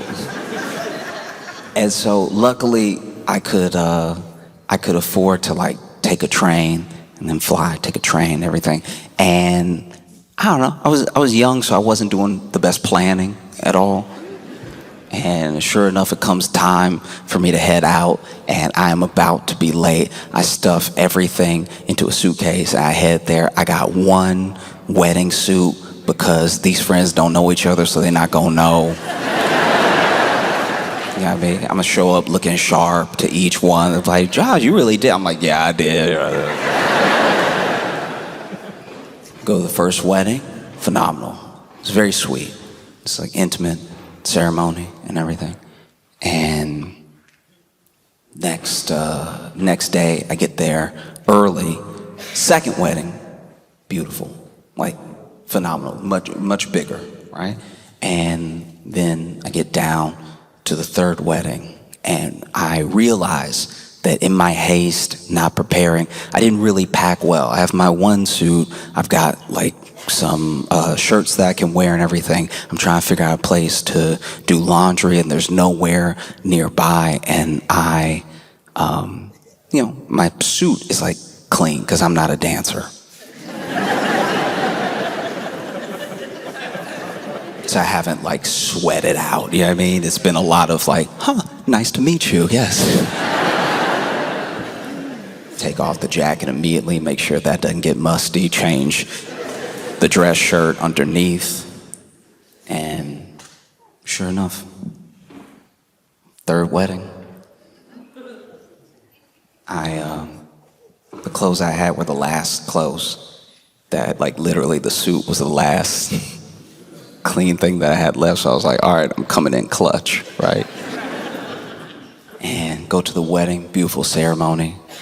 And then we get to the reception, some speeches, very sweet. Only a little bit I just love you.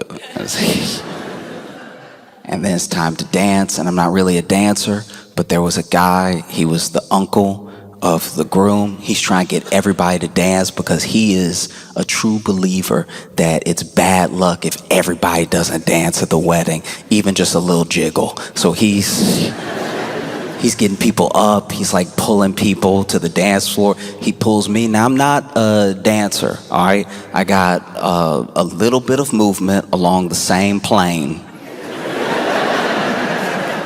So you'll see me here,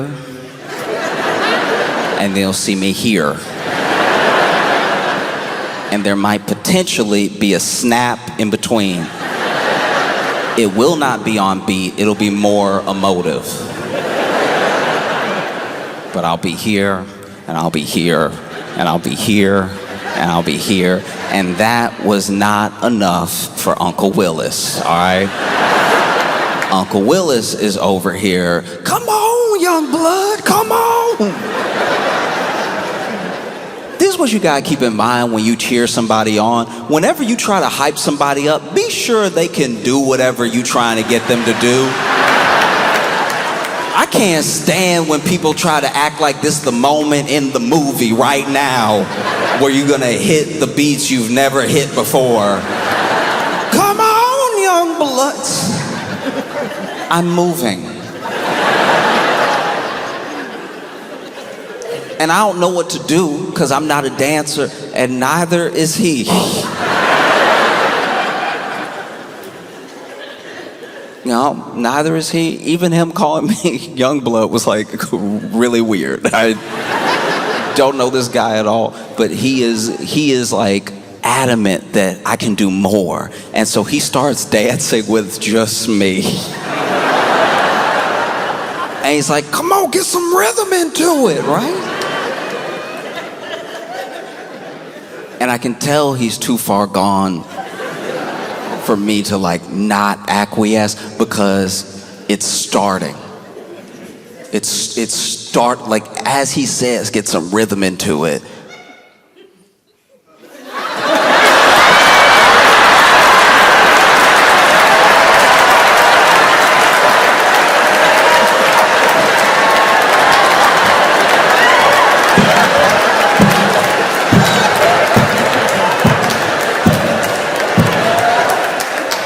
And this man starts grabbing my hands to just violently move with his violence. And I'm staying at the one and the two, I'm just doing it faster. I'm like, all right, then I think that's...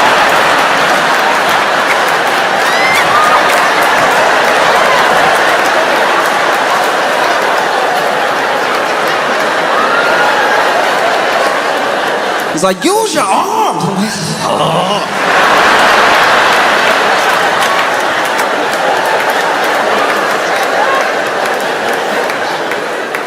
And then this man grabs my hand and whips me around. This man spun me.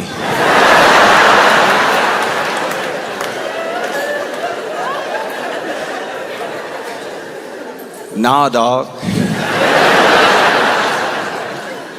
And he spun me when I was mid-stride. And so as he spun me, I rolled my ankle, right? And so I rolled my ankle, and it doesn't just hurt like I fell from standing up. It hurts a lot more. It's weird. It hurts so much. It hurts like I fell out of the sky. And so as soon as I fall, he sobers up almost immediately. He's like, oh no, young blood. I'm like, don't call me that. Where did you learn that? And then he helps me limp over to my seat at the table where I was eating, and I can feel my ankle swelling immediately. And so I didn't even think about it. I just kicked off my shoe so I could check my foot. And because I was down to the last clothes that I had, because of the timing that the gift was given,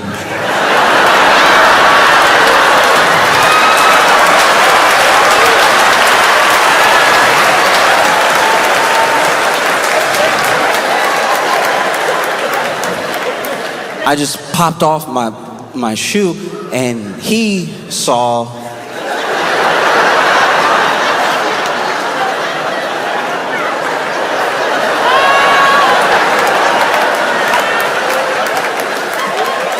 an L on my left foot.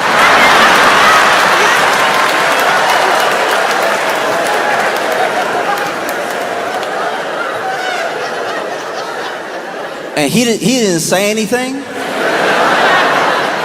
but I saw him see it. And none of the other groomsmen said anything. But for the rest of the reception, they were all very nice to me.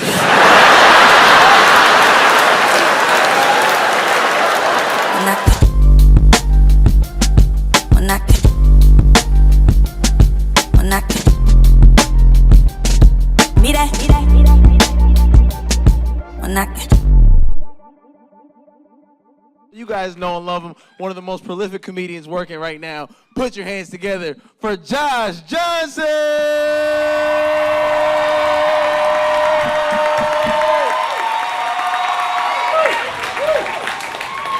It's funny how sometimes people like enter your life without you ever meeting them. Like you don't get to know them, but you hear stories about this person through the people that you know or a friend of a friend, but then they just keep coming up and you feel like they're in your life, even though you've never met them. Wouldn't know them on the street if you saw them, right?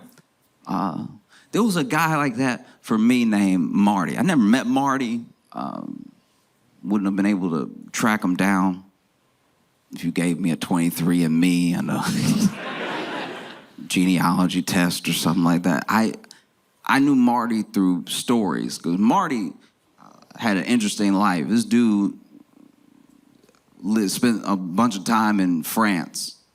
He was American born, lived in France for a long time, learned French super fluently, and apparently he told one of his friends, this is how I heard the story, that he dreamed in French.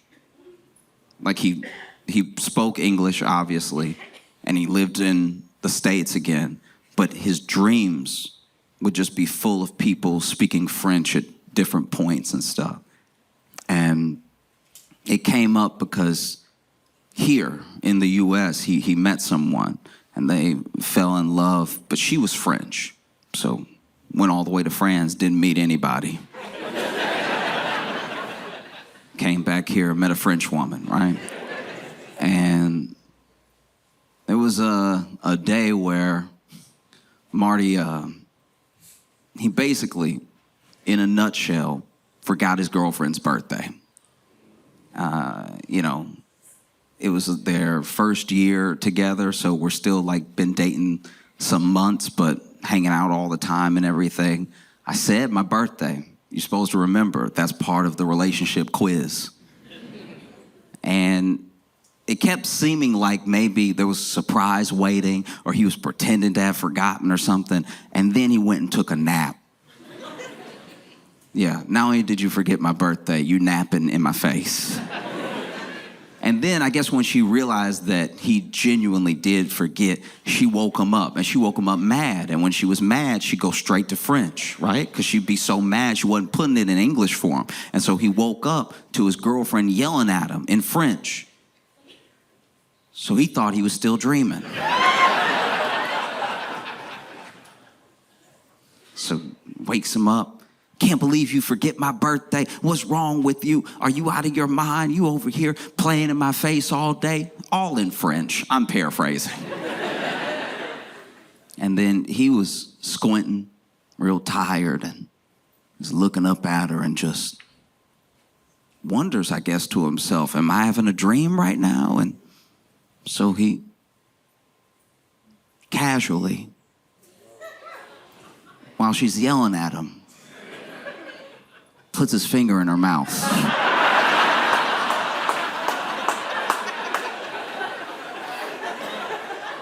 I don't know if you ever had somebody forget your birthday before, but you definitely have not had them put their finger in your mouth as you were letting them have it. And there was like felt like dozen funny stories like that about Marty. Marty was an interesting dude, and he just moved in different circles than me. Never met Marty or anything. But Marty got older, got married, had some kids and stuff, and then Marty got sick, and Marty had cancer. And there were some treatments that they could try, but it wasn't looking good, and his insurance wasn't gonna cover it, and he couldn't do it out of pocket, and Marty passed away. And it's crazy because one of the other things about Marty that people talked about was how he was like a good boss. It's sometimes hard to be a good boss because people don't like being bossed around. Like people don't enjoy someone telling them what to do, but somebody got to tell you what to do if we all work here. Do you know what I mean? Like, you can't just show up to work and be like, you figure out whatever you feel like. Nothing would get done. Like, there do need to be bosses sometimes in certain situations. It's just how you are a boss, you know? Like, there are certain managers that I've had in my life that, honestly, I had the easy job, and they still made it hell, because they were hell to be around, you know? There's nothing like having an easy job that you know is an easy job. I could do this in my sleep, but I gotta do it next to a jerk. That's the worst, you know? You know those people, got time to lean, got time to clean. And this is another thing I have to accept about bosses, I have to accept about managers. There are some jobs where genuinely, it's in the handbook, it's like part of the job. The job makes you kind of come off like, or maybe turn into a bastard. Do you know what I mean? Because there are policy handbooks of companies where if you got time to lean, you got time to clean is in the book. They just quoting. So there are some jobs where you got to be a monster to do them. And there's some jobs that make you a monster, you know? I was thinking about that when the shooting in New York happened. I know. Because for me, in case you didn't know, in case you somehow have not been on Earth, there was a shooting in New York. Basically, this dude walked up behind CEO of United Healthcare, and he shot him several times, and then he went off, right? But apparently he had been camped out there waiting. That dude walks past him. He goes, pop, pop, pop, pop, pop, pop. And then he jumps on, apparently, a city bike, which is not advisable. And then he heads over to Central Park and disappeared into the night/day, because it was day.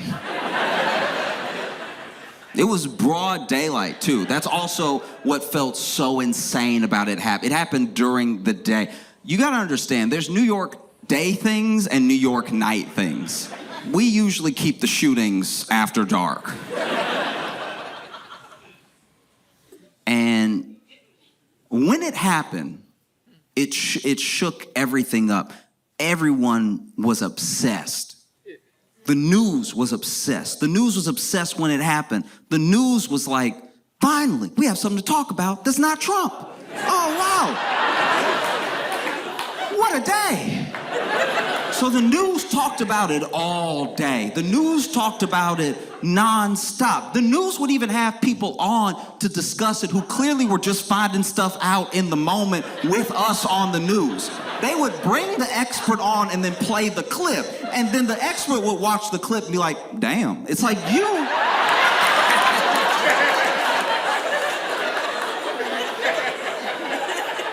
You were supposed to know, sir. That's why you're on the news. The news was absolutely obsessed, right? The news even did a thing that I've never seen before that I very much resented, because I'm just gonna be honest with you. This entire time, I'm just gonna be telling you how I feel. I'm not gonna tell you how to feel. I'm not gonna judge how anyone feels. I'm just talking about myself, right? When I saw it happen, when I saw that video footage that they played, when I saw that dude walk up and pull out a gun and point it at that CEO, I thought to myself, thank God those are white hands.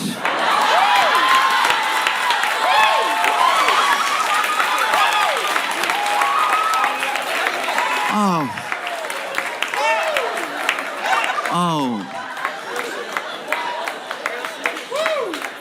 When I saw those lily white hands,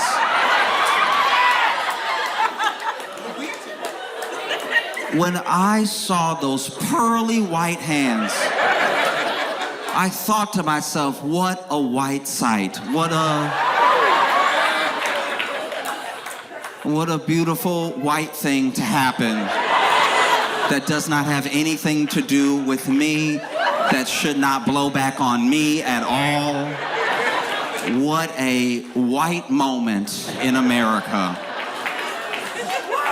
And then in their obsession, continually, over and over again, describing what happened, going over what happened, the news did something. CBS this morning showed the clip. They showed this man walk up, pull out the gun, and they said on CBS in the morning, a light-skinned man.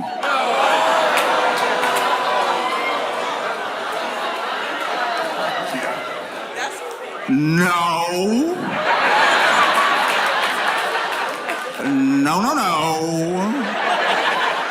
No. Light skin. When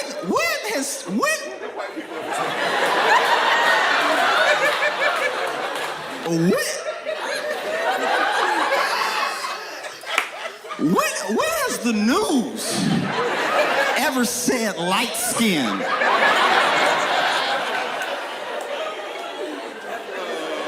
What's next, CBS? Red bone?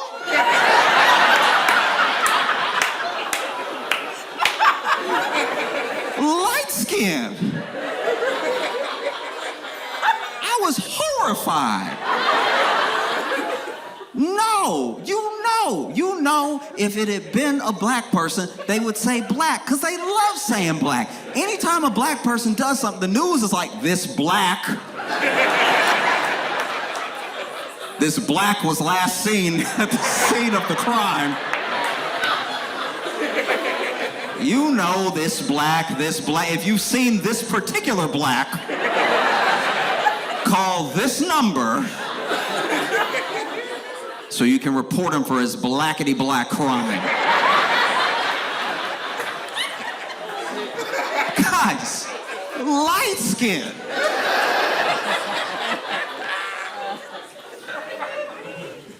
The news was obsessed with it, top to bottom. You could not watch anything else. I'm sure stuff was happening everywhere in the world, but you wouldn't know it. Just kept circling this one block in Manhattan, and people were obsessed with it. Us, were obsessed with it. It's all I heard people talking about. People who I know don't watch the news, people who I know don't really care about current events. Everybody was talking about it. Everybody was debating it on social, online. Everyone was talking about it. People were so obsessed that the backpack that the shooter was wearing sold out.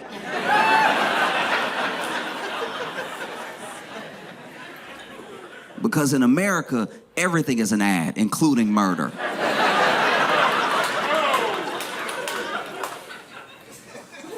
People were so obsessed. You know, like those Timothy Chalamet lookalike contests they've been having in New York? A bunch of white people got together, because they knew he was white. A bunch of white people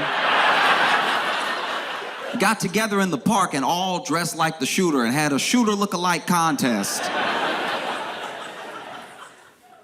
And it's been done in comedy before. I understand. It's a joke that's well worn. White people be like this. Black people be like this.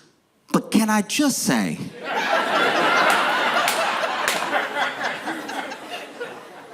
as a black person, we have never, as black people, watched the news, seen the suspect,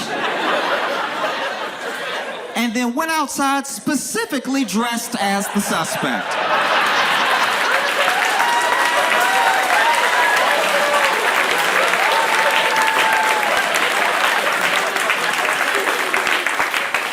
We've never watched the morning, the 8 o'clock, the 10 o'clock, the midnight news and been like, oh, that's a good fit right there. Let me make sure I got it right. A red bandana. Okay, I need a red one. That's just how you can tell being white is a different experience, because these white people racially profiled themselves for fun.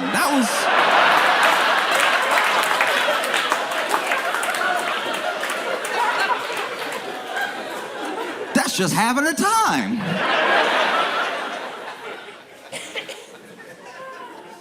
So the news was obsessed, and people were obsessed, and CEOs were obsessed.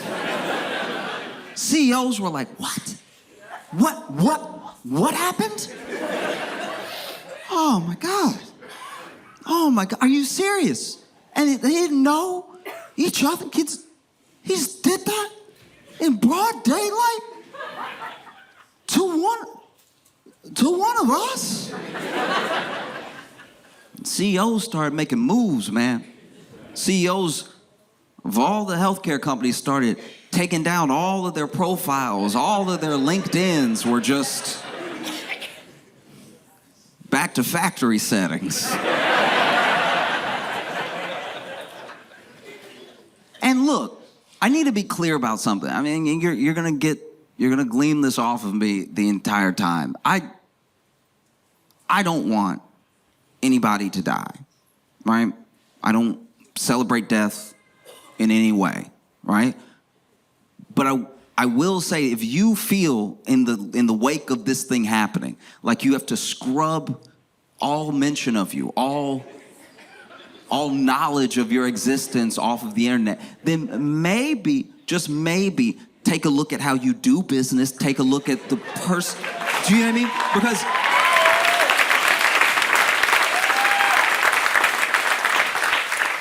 Because I've seen this thing before in a different way. Okay, so I had a buddy who, I went to his apartment for the first time, and this dude, I understand taking precautions, because that's what they will say they were doing. They were like, we don't know the motive, we don't know why this person would do this thing, we don't know who they are, we don't know if they're gonna come for one of us, so we try to protect ourselves, you know, just take everything on. And that's what this guy was doing. I went to his house for the first time, went to his place, and he had 6 locks on his door.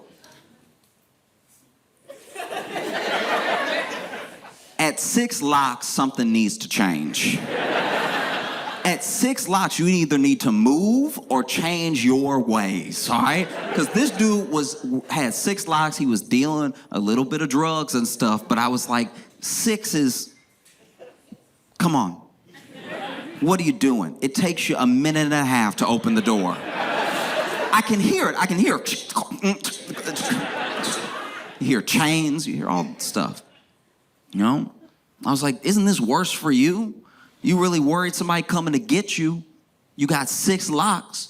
You sure you won't get killed trying to get in? But that happened, and the news was having trouble thinking of a motive.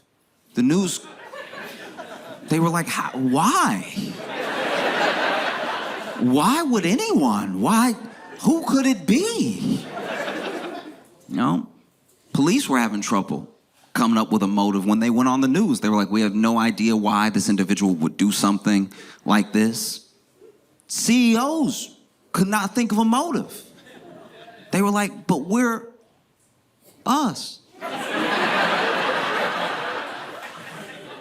I thought everybody loved us. Everybody wants to be us. Why would somebody come after us, right? You see it on the news. And this is also, I'm not gonna lie, this is how you can tell the news is owned by billionaires. Because the news was like this devastating, terrifying, harrowing attack in New York. And I'm not saying, look, a murder did take place. I'm not saying that it couldn't have been those listed as those things. I'm just saying you're the news. Like, you are the mainstream media. You play horrific stuff all the time. You're the same news that when those pages were going off on those people in the Middle East exploding, you were like, check this out. Isn't that wild? The moment 1,000 pages went off and killed a bunch of people. You know what I mean? That same news is like, we still don't know who or why or what or how.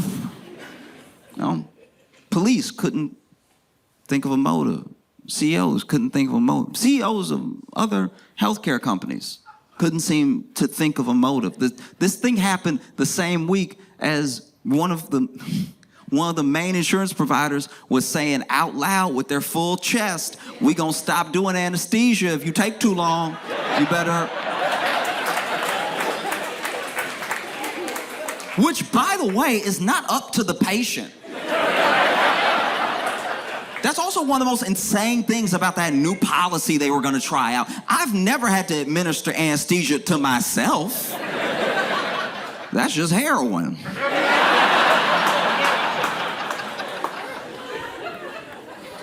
Yeah, if your surgery takes too long, it's not like they're there, by the way. It's not like they have to wait on you in the waiting room or something. If your surgery takes too long, we're going to charge extra to put you back under. If your surgery takes too long, we might not cover more anesthesia. What? In what world did we think you could pay for health insurance and then you wake up during, who knows, whatever serious surgery you're having, and then your doctor has to be like, hey, do you have like $650?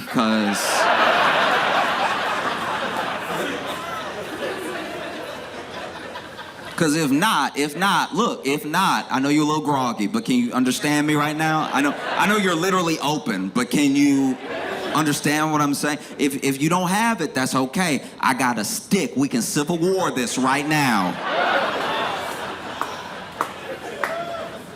The stick is $20 though, so it's... Couldn't think of a motive, you know? And the CEOs as well, when you look at this guy, you look at this dude, I don't think anyone was ready. I don't think the news was ready. I don't think the police were ready. I don't think the rich were ready for how, like, on the shooter's side the public was. Do you know what I mean? Like, how absolutely, unequivocally on his side. Immediate. I didn't know it had happened and there were already jokes. Do you know what I mean? Immediately. You know? The people, I'm not going to say as a whole, because I'm not going to speak for everybody, but for the most part, were on the shooter's side. They don't know the motive. They don't know why I did this thing, but they were glad that it happened.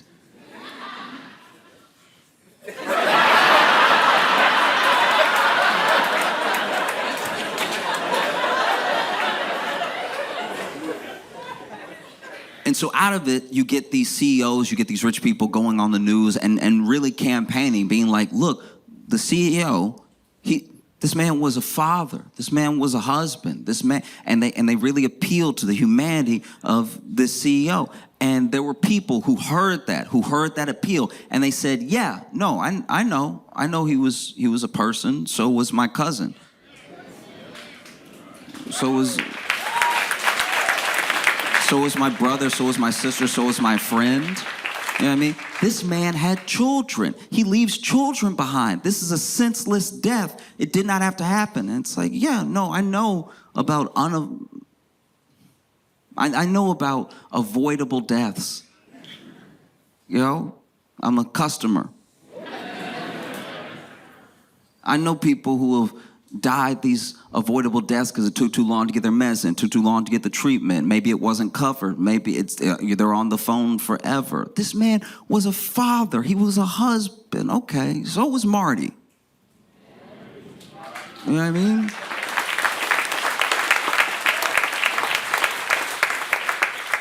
And I think the thing that people are wrestling with, the thing that we're all trying to contend with in how we feel about this thing, because people want to feel like good people. We know that murder is wrong. We know that death is a tragedy, right? Because to me, personally, when I look at any death, when I look at any killing in that way, I personally look at it as a loss and a tragedy, because as long as someone is alive, there's potential. There's potential to turn things around. There's potential to change. And then if you lose that potential, then your story gets cut short and maybe things would have turned around. I'm not saying that they would have, but the thing that we're all wrestling with is that a murder did happen. Someone killed someone in cold blood. They just didn't kill an innocent man. Do you know what I mean? That's also what feels so conflicting about it. Like, a killer killed a killer. This dude was the CEO. A lot of people died under his watch, through his policy, through what United Health does. You know? There are a lot of people that are gone, and when you can When you can see an act happen in real time, it's very easy to look at it, be shocked by it, and call it murder. When you can spread all of the culpability, when you can spread all of the actions across thousands of individuals and a whole system, now somehow it's nobody's fault, you know? And like you look at someone like Brian Thompson, that CEO, that dude was to himself probably, I'm assuming, just good at his job. It's his job to make the company money. I don't know what CEO, outside of maybe like a gun manufacturer, wakes up and wants people to die. Like, I don't know. I don't know what CEO wakes up. These CEOs, they work 80-hour weeks and they don't see their families and everything, but they do it because of their obsession to succeed and to build up the company, to make the company successful, to give back to the shareholders, all the reasons they come up with. And if some people die along the way, then that sort of is what it is, right? But this dude, make no mistake, he was a killer. He was such a good killer that the company was like, damn, Brian. Damn, you cold-blooded. We need to make you CEO. Wow, you don't care.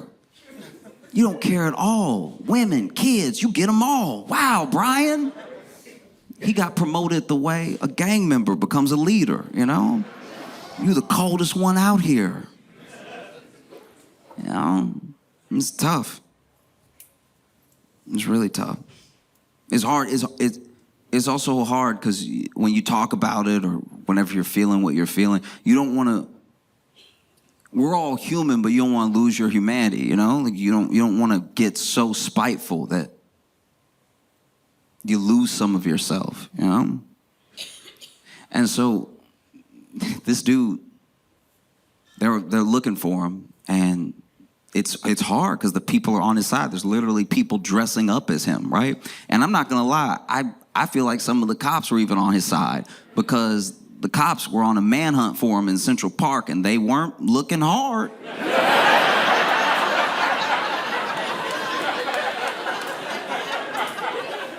Dude, they weren't. Like, did you, if you saw the news and you saw them in Central Park, I've never seen a more lackadaisical hunt in my life. There were cops in Central Park. This is being shot. They see the camera and they know what's going on the news, and they were still like, he ain't in this bush.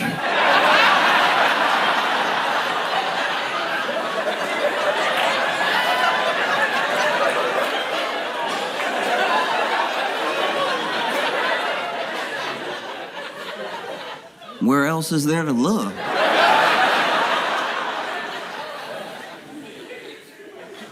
No. Oh. It's hard, you know. And it's also difficult because you want to have empathy for everybody if possible. You want to see every angle if possible. But this one is tough in a way because of what Brian was. Just a representative, by the way. That dude just is one of the dude. Nothing changed. He's one of the dudes. And he can be one of the dudes because the system's already there. So it's not as if doing anything to him does anything to the whole, right? I mean, I will say, I do think they rolled back that anesthesia thing. That did happen. Maybe they'll go through with it later, but for the time being, it seemed like they were like, ooh, okay. You know? But he's allowed to be where he is, how he is, because of the system at play. A system, by the way, who didn't care about Brian either. Let's be honest about that. You know, because that man was headed to a meeting when he was murdered, and investors still had the meeting. That's how it works. They were getting notifications on their phone that Brian was outside, and they were like, ugh, so the minutes. How's next quarter looking? You know what I mean? That's why it's not worth it. You know? When you put like that much profit over the person, you were also lost in that thing, right? And I think that's a harrowing thing. I think for CEOs, that was like a terrifying moment, because it was the first time that they saw that we see them the way they see us. Do you know what I mean? That's gotta be scary. Because for them, make no mistake, for them, we're not clients, we're not consumers, we're not customers, we're not even users. None of the names that they put in their reports, none of the things that they say to their shareholders, we're numbers. We're an account number, we're this thing. Which is why when we go away, when we disappear, when we die, it doesn't really mean anything to them, because they never really saw us. And then the response to this shooter, this like overwhelming positive response on social, I'm not saying it was everybody, but a lot of people, it was kind of this wake-up call that we don't see them as people either, which is, that's scary. That's a scary place to be in, you know? Because when you would see it on the news and the news described it, let's not mince words. It was a murder. The man was murdered. You know what I mean? And the news would describe it as if it was the singular event in history, this horrific crime that took place in the streets of New York in broad daylight, this harrowing attack. And I'm not saying that it wasn't. I'm just saying that the woman in the video with her coffee that got out of the way didn't spill.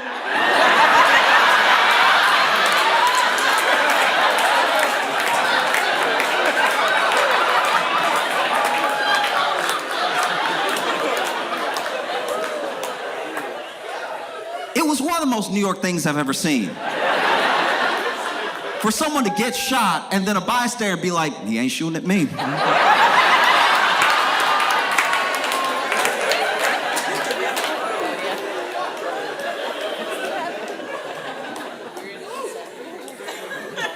And so then they catch the shooter, right?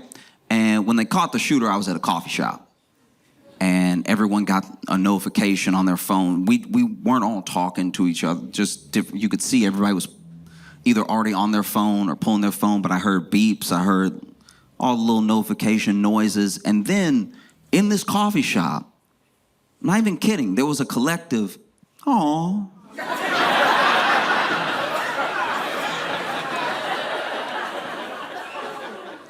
Oh, that's the noise you make if the baby hippo Mudang dies.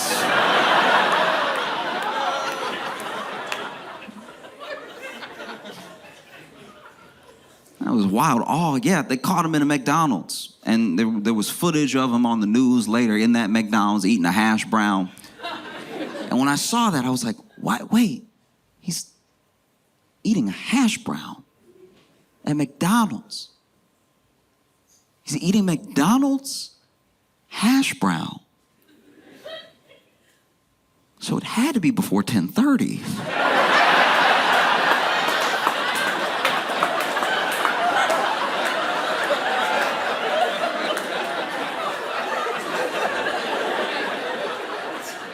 He's eating a McDonald's hash brown, which means somebody woke up early to snitch. Damn, barely awake at 9 o'clock. I don't know. Blinking. Oh, that must be him. Let me make the call. You know?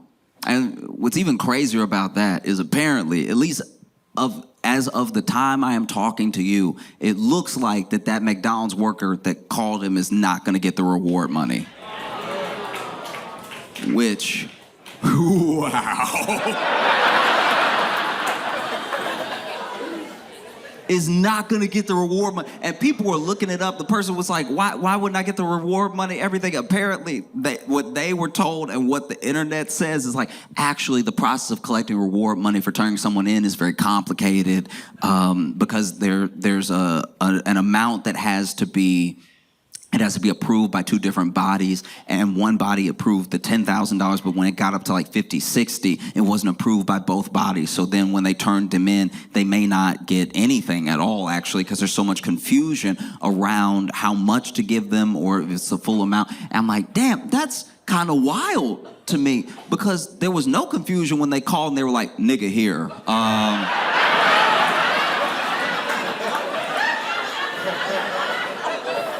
So y'all coming, or?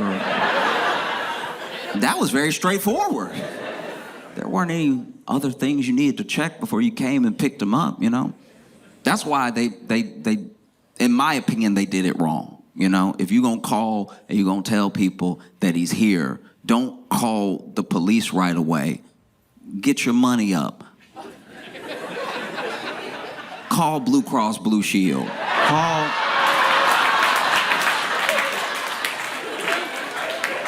Call Blue Cross Blue Shield and be like, hey, I know you don't know me, but I think I might have eyes on your boy. And we don't know what he gonna do next, so what are you thinking, 50, 60?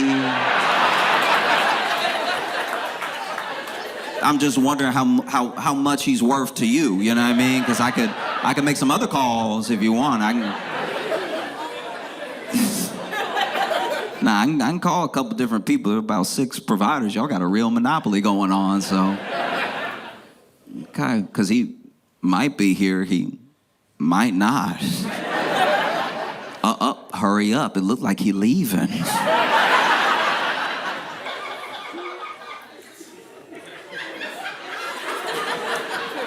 I always thought it was very straightforward. You know, there's a reward out for a fugitive, and then you turn in the fugitive and you get the reward. That's how it happens in all the Westerns. You know what I mean? But then they're like, oh, no, actually, I'm the FBI and the local police have to decide on an amount, and then there's like an arbitration process and everything. It's just so funny that, like, this whole thing happened, and then them trying to get their money just sounds like an insurance claim.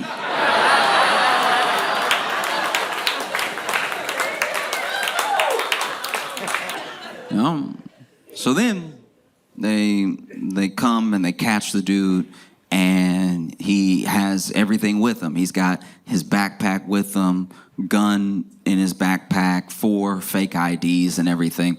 And it's kind of wild because so many people, when the attack first happened, thought this dude must be an assassin. How do you get out of New York? This man was in Manhattan. He did a shooting, and now no one knows where to find him. In New York, a police state with surveillance everywhere. The man was on an island. And he got off, and they couldn't find him. He must be a genius. And then you find him at 10:02 in McDonald's in Altoona, Pennsylvania, with hash brown crumbs all over his face.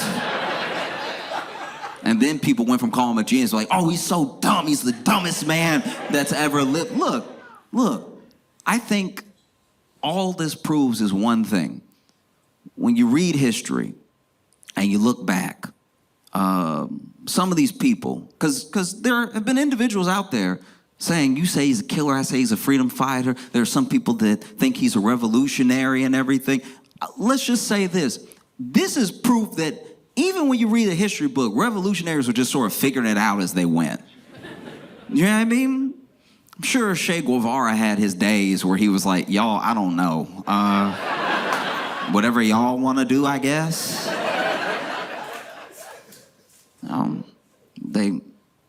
They see the fake IDs, they question them, they bring them in and everything. And his name is Luigi Mangione, or Mangiani, or Mangione. There's so many different ways I've heard his name pronounced that I'm not positive the name he going by wasn't just one of those fake IDs. Like, that's the most cartoonish name I've heard in years. Luigi Mangione. It sounds like you making fun of an Italian person.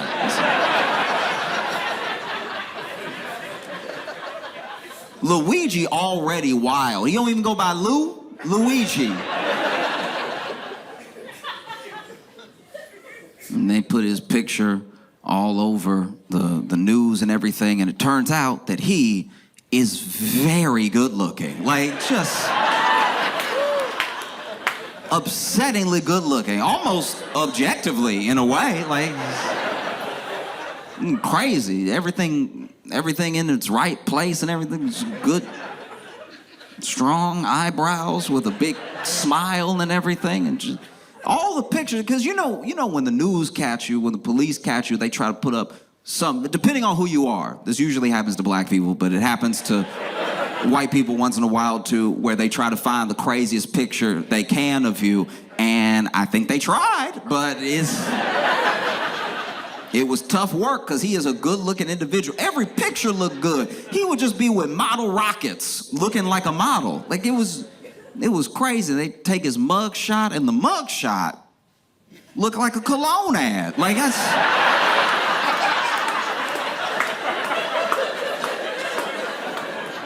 that was upsetting to me as a fellow man. I was like, y'all gotta get one bad pic, please. One bad picture. He was doing everything in that mug shot but biting his lip. Like, you've seen the mug shot. My man was...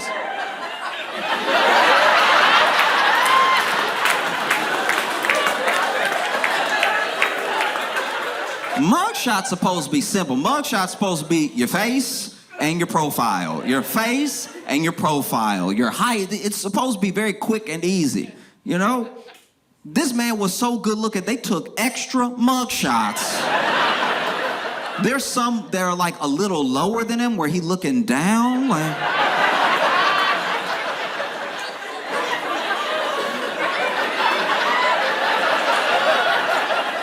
There's some up high where he just like, you can tell even the mugshot photographer was like, now do it like you're a bad boy.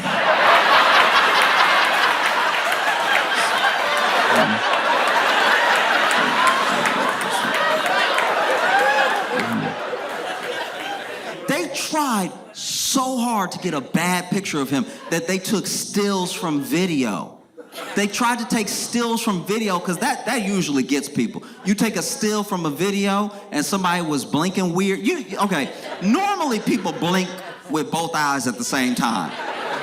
Every once in a while, like let's say you mid-yawn or something, or you're chewing, one eye might close before the other eye. And if you catch me in this moment, I look a little off, something going on with me. And now if you tell people I killed a bunch of people, you're like, I can see it. I can see it on... That's what the other eye is hiding, is secrets. That's why it's closed like that. Okay. They tried... This man was being led to the jailhouse through what looked like a tunnel, and he getting pushed by police through a tunnel, and he's screaming. And they took stills from that, and those still looked good. Who looks good screaming? This man's getting pushed through the tunnel, yelling back at the media, going, ah, like just... I'll show you right now.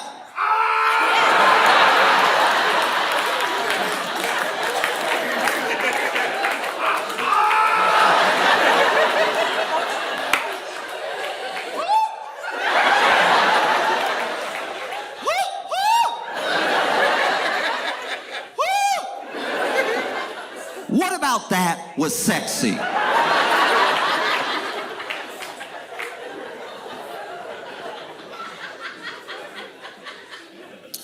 And people already thirst trapping me. We thought Ted Bundy got letters.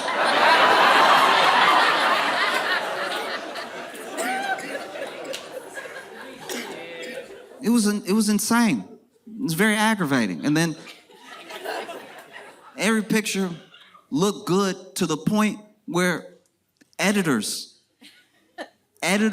and media consultants and stuff like that were like, stop putting pictures out of him. That's how good he looked. They were like, stop. You botched it.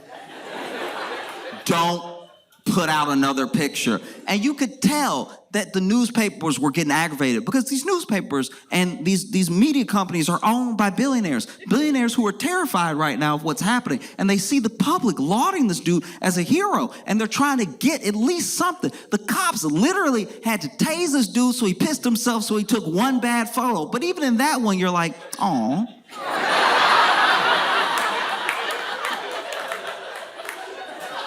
I just know that there was somebody at a newspaper flipping out going, y'all can't do your job?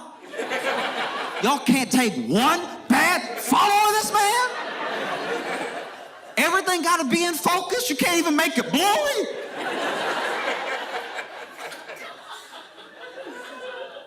But I'm not gonna lie, when they caught that dude, I felt, everything started to come back up top, like surface level again, where I felt bad for a lot of different people, you know? I did feel bad for Brian Thompson's kids, because you don't pick who your daddy is, you know? And to a certain degree, I even felt bad for the shooter, because I'm like, you're 26, and you have money, something happened. Something happened. You're smart.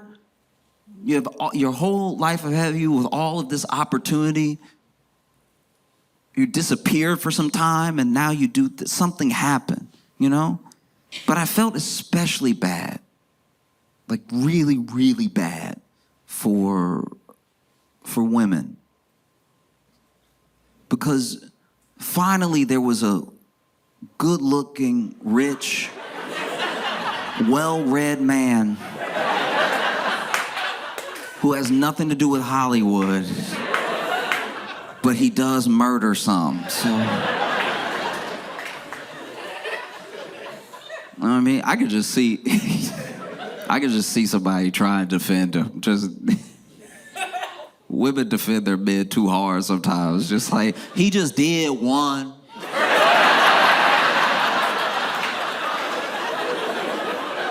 It was just one murder, okay? He can't even murder a little, like. You judging me because my man your man cheat, all right? How about that?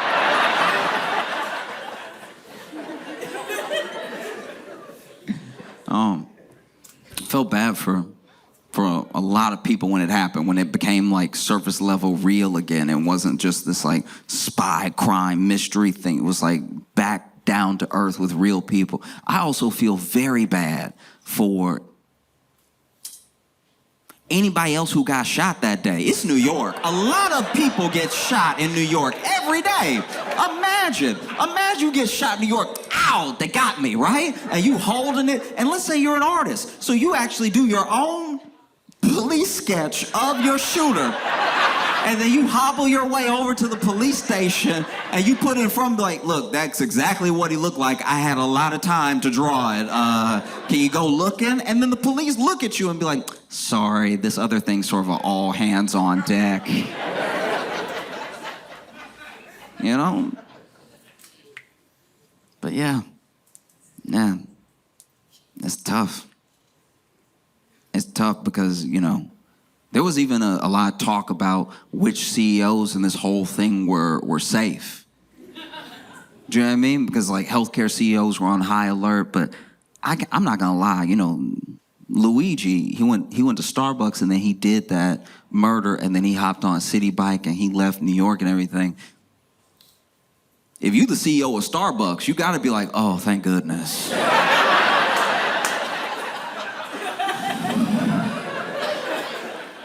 You know, Starbucks does stuff too. Starbucks, they love that labor. They love that cheap labor. So for you to go to Starbucks before you take out a CEO, I'm not gonna lie, you might as well shot that man with an iPhone. Like, what are you doing? And then he gets found at a McDonald's. I'm sure the CEO of McDonald's is like, oh, thank God, okay. I was always good, yes. You know, the CEOs were freaking out, you know. across the board. Who would have thought? Who would have thought CEOs were family? Do you know what I mean? Like, and let's be clear about something. Don't mistake the different CEOs that commented on this, the ones that stayed scared, the ones that appealed to a different way of doing things while they keep doing everything the same way. Don't mistake their self-preservation for empathy. Right? Because those CEOs, they know. You know? And it's not even as if people hated people because they were rich. They hated a system that destroyed people's lives, you know? Because Luigi is rich. Luigi is so rich. When I found out how rich he was, that's so rich. The dude's family owns 2 country clubs. Look. Why do you think I came?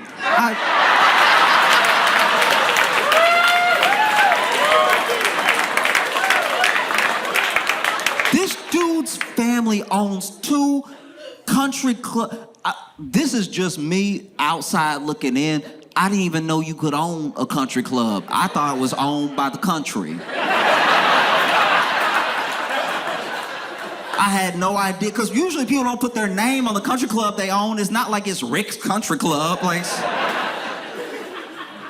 that's crazy that Luigi's family had more money than the CEO, but then the CEO comes from like humble beginnings and has more money than Luigi does personally. And so it became this whole thing where some people started turning on Luigi and then rooting for the CEO.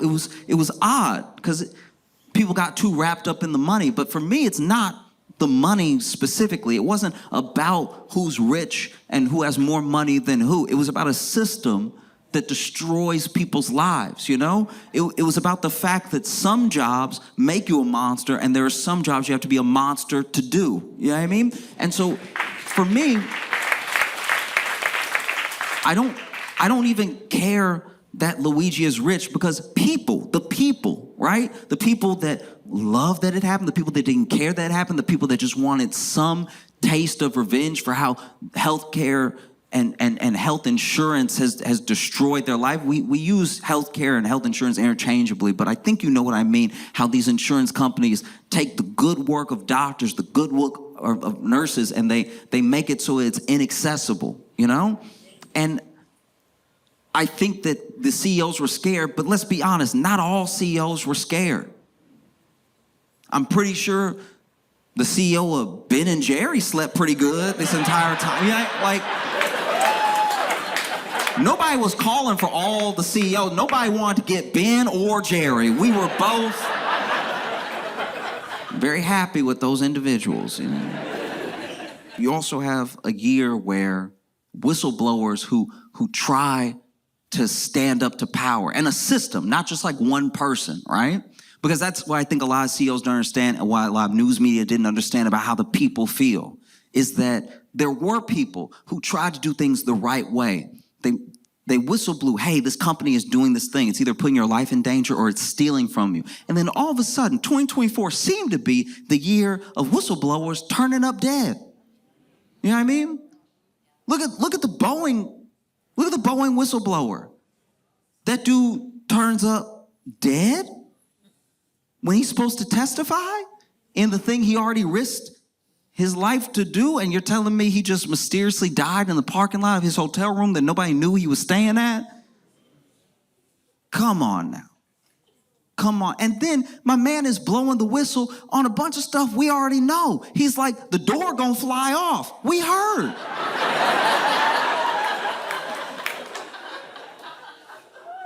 And then another whistleblower dies, and another whistleblower dies. And then just today, the whistleblower that blew the whistle on OpenAI was found dead in his apartment. And so, yeah, I think that people, as in individuals just generally in the world, are scared. They're scared of what happens when you stand up to power. They're scared of what happens when you try to do what seems like the right thing, you know?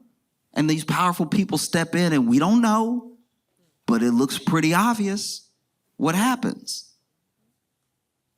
And I think for me, at least to me, people, all of us, are like mirrors of each other. And right now, the mirror's like shattered a little bit. If you put up two mirrors next to each other, you make an infinite image, right?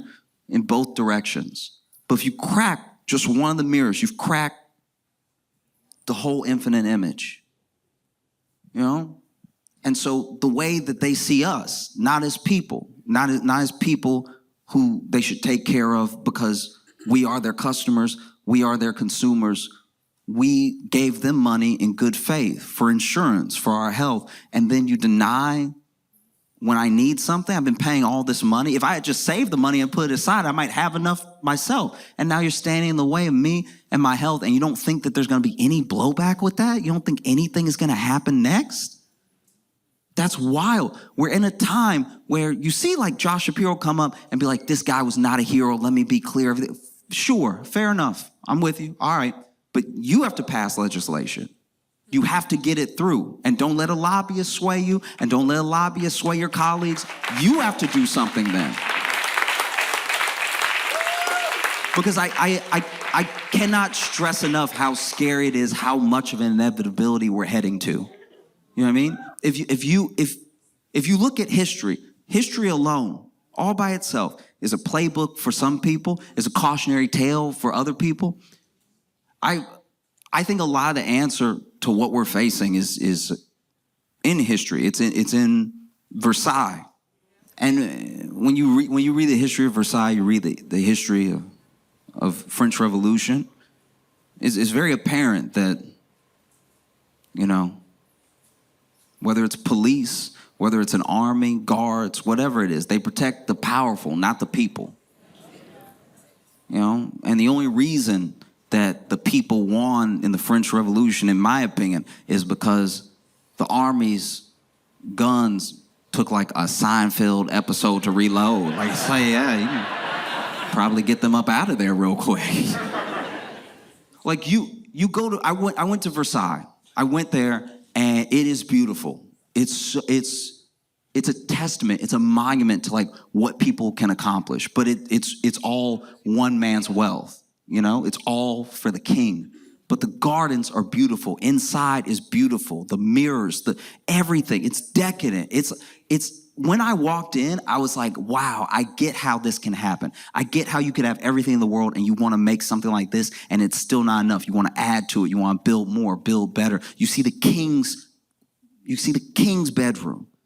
You see where Marie Antoinette, her, it's like you see so much. And then you walk through the thing and you also are like, oh yeah, I can also see how if you were hungry enough and you broke in here and you saw what they did, you would probably grab everybody.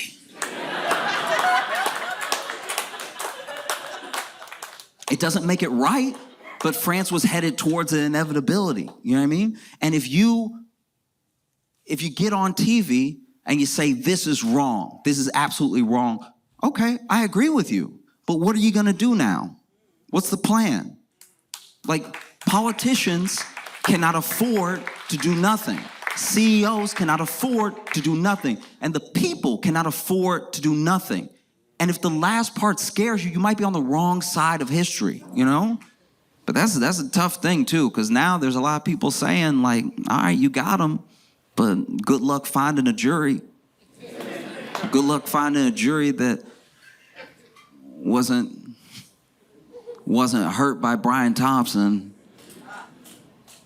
Yeah, that's a tough one. Because now, to me, all Luigi has to do is show up in court and be like, y'all, I tried to call and tell him I was crazy, but they kept me on hold for so long.